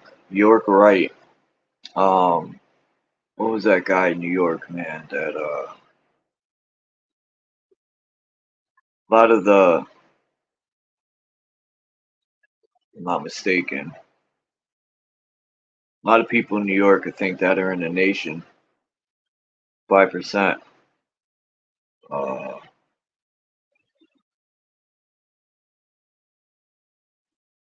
Forgot the guy's name. York Wright or no York. Shit, what was his name? He's in jail. Forgot his name. I'm gonna look it up.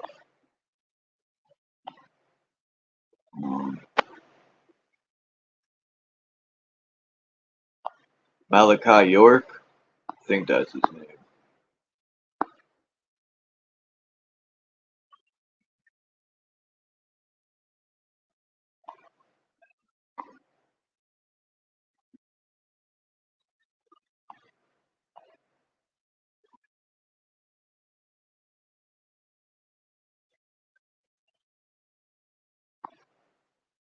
Malachi York.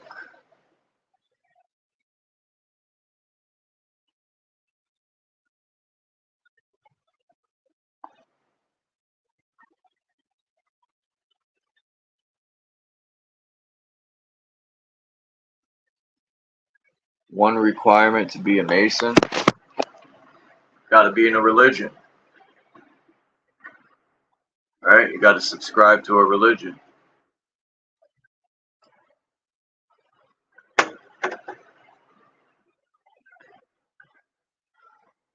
Sell your soul.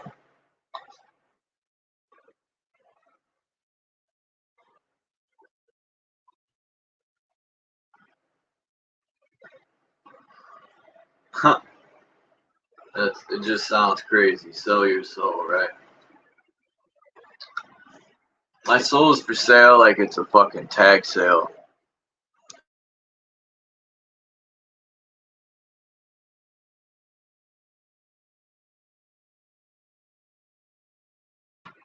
Today my soul's on discount. You can get it for 20% off.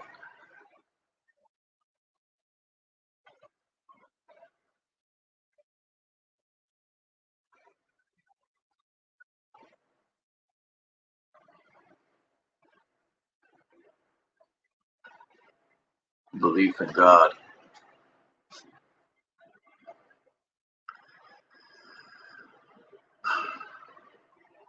The only God I know is myself.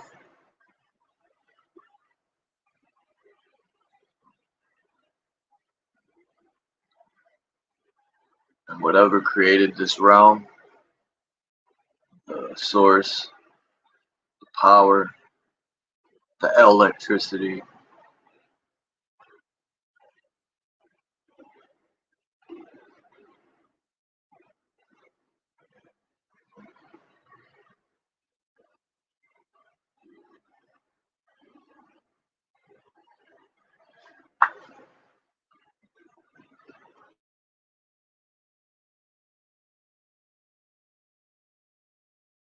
yeah, I've heard people say that before, Lord Racer.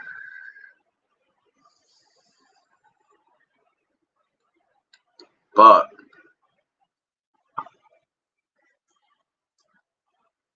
I have yet to see the proof.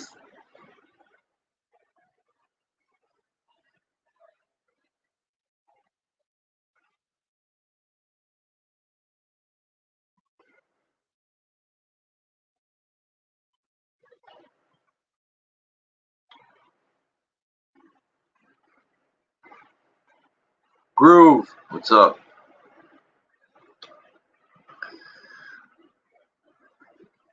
Yeah, York. I think his name is Malachi York. And I remember Prodigy was being interviewed and they asked about him and they said he don't think he did it, and they attacked him for, you know, because they say the black man is God and all that. Me personally, I think we're all God. And I don't mean that in like a rulership way over people or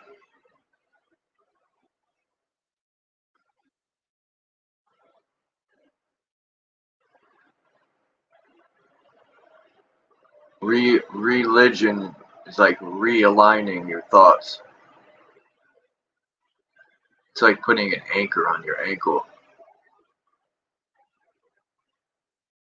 turning it into an anklet.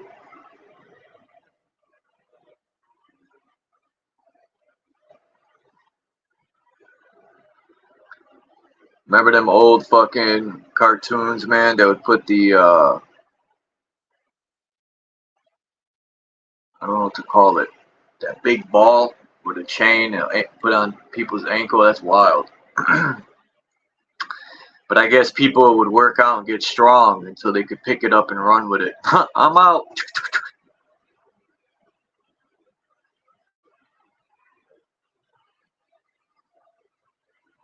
I couldn't be no Mason or in the, like, people tell me what to do, you know, besides, you know, my mom and shit like that. Like, I can't imagine some Master Mason telling me to, like, do something crazy. I'd feel disrespected.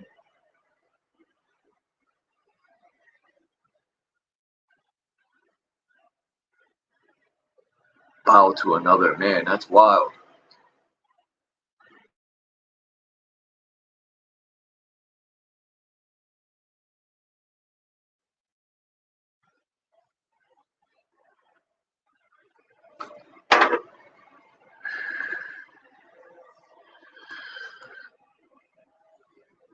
You seen the video I played, Groove, with I think the guy's name is Dade. I think that's what it says. Murphy. Dade Murphy or something.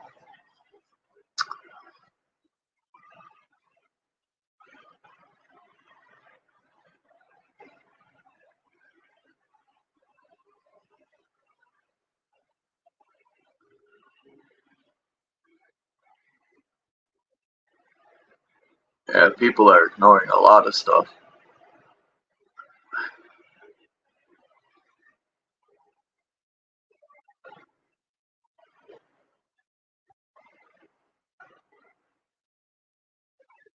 This country changed for the worst, in my opinion.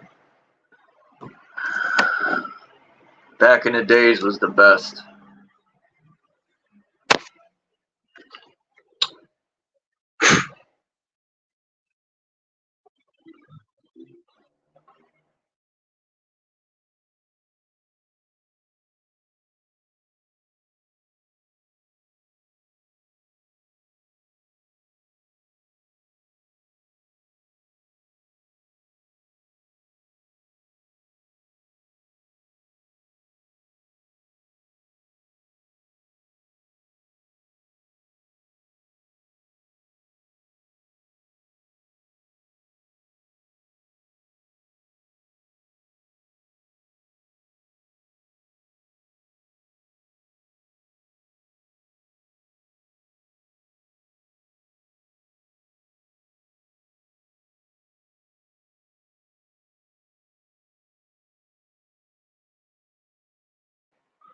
About to jump off here in a minute. I just want to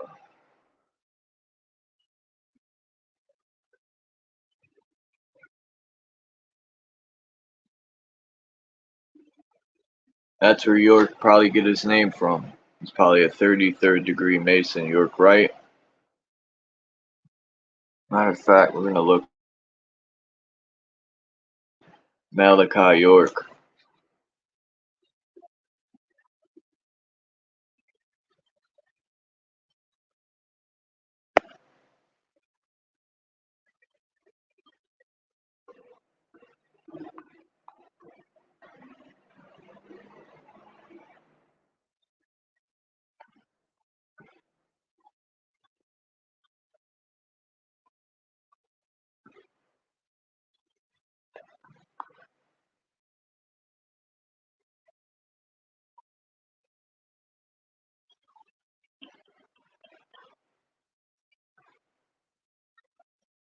Ah,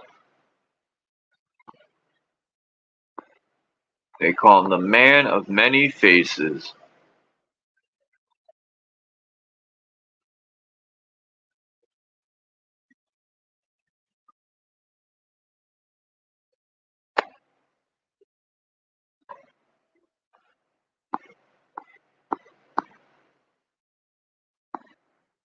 Let's see. Dwight York. Mr. York.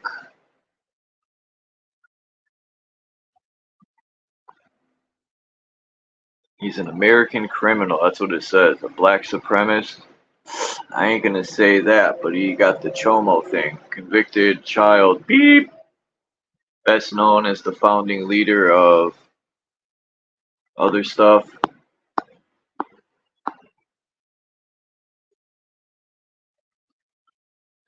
He's, huh.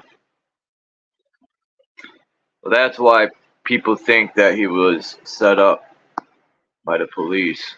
But I don't know.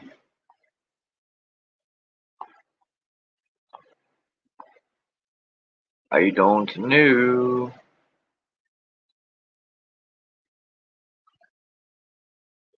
Damn, he put, says York incorporates a trademark suffix into his signature on a Liberian consulate document.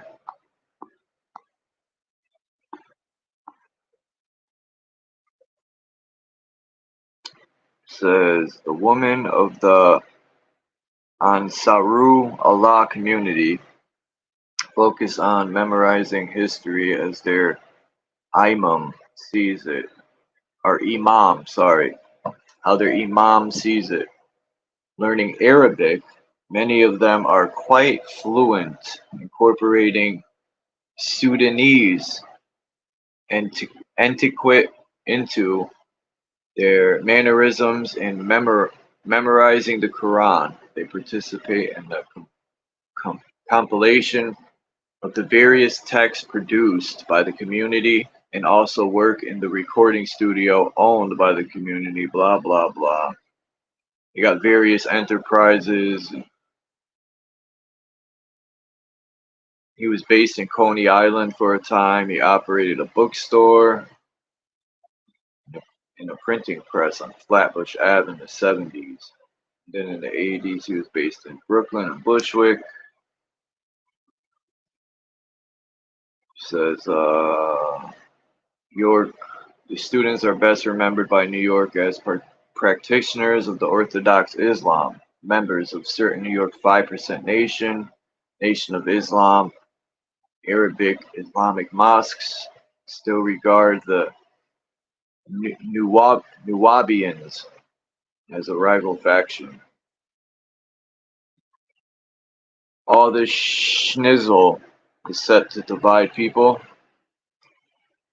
Or do you think it's just ignorance keeping people divided over differences?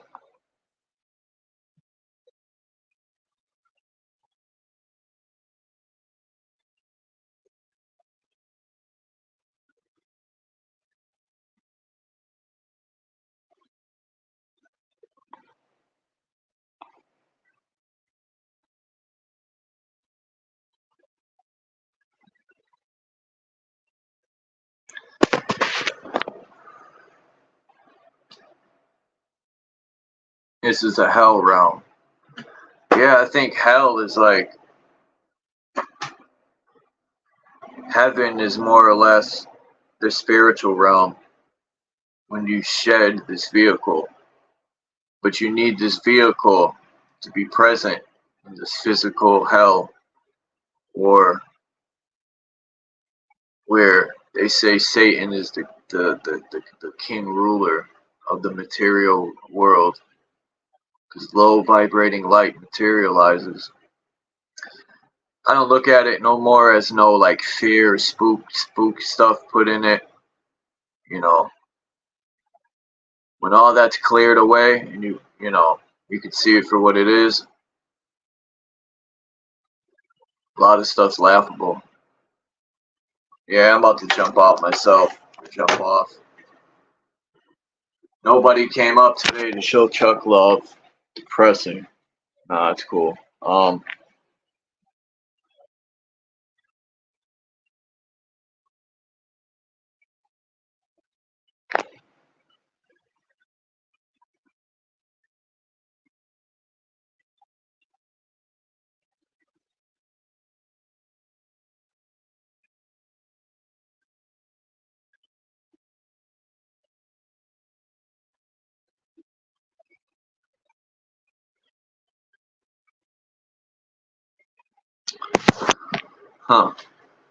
What's the benefits you reap when you believe in something greater than yourself?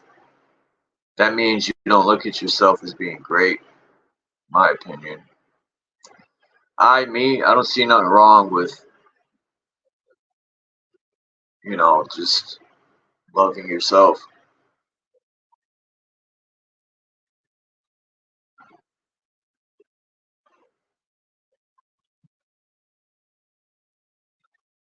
But, yeah, I'm about to jump off here. Peace out. Much love and respect to everybody. Hope y'all have a great, productive, positive day. And I'm out like motherfucking trout. Peace to the gods and the goddesses.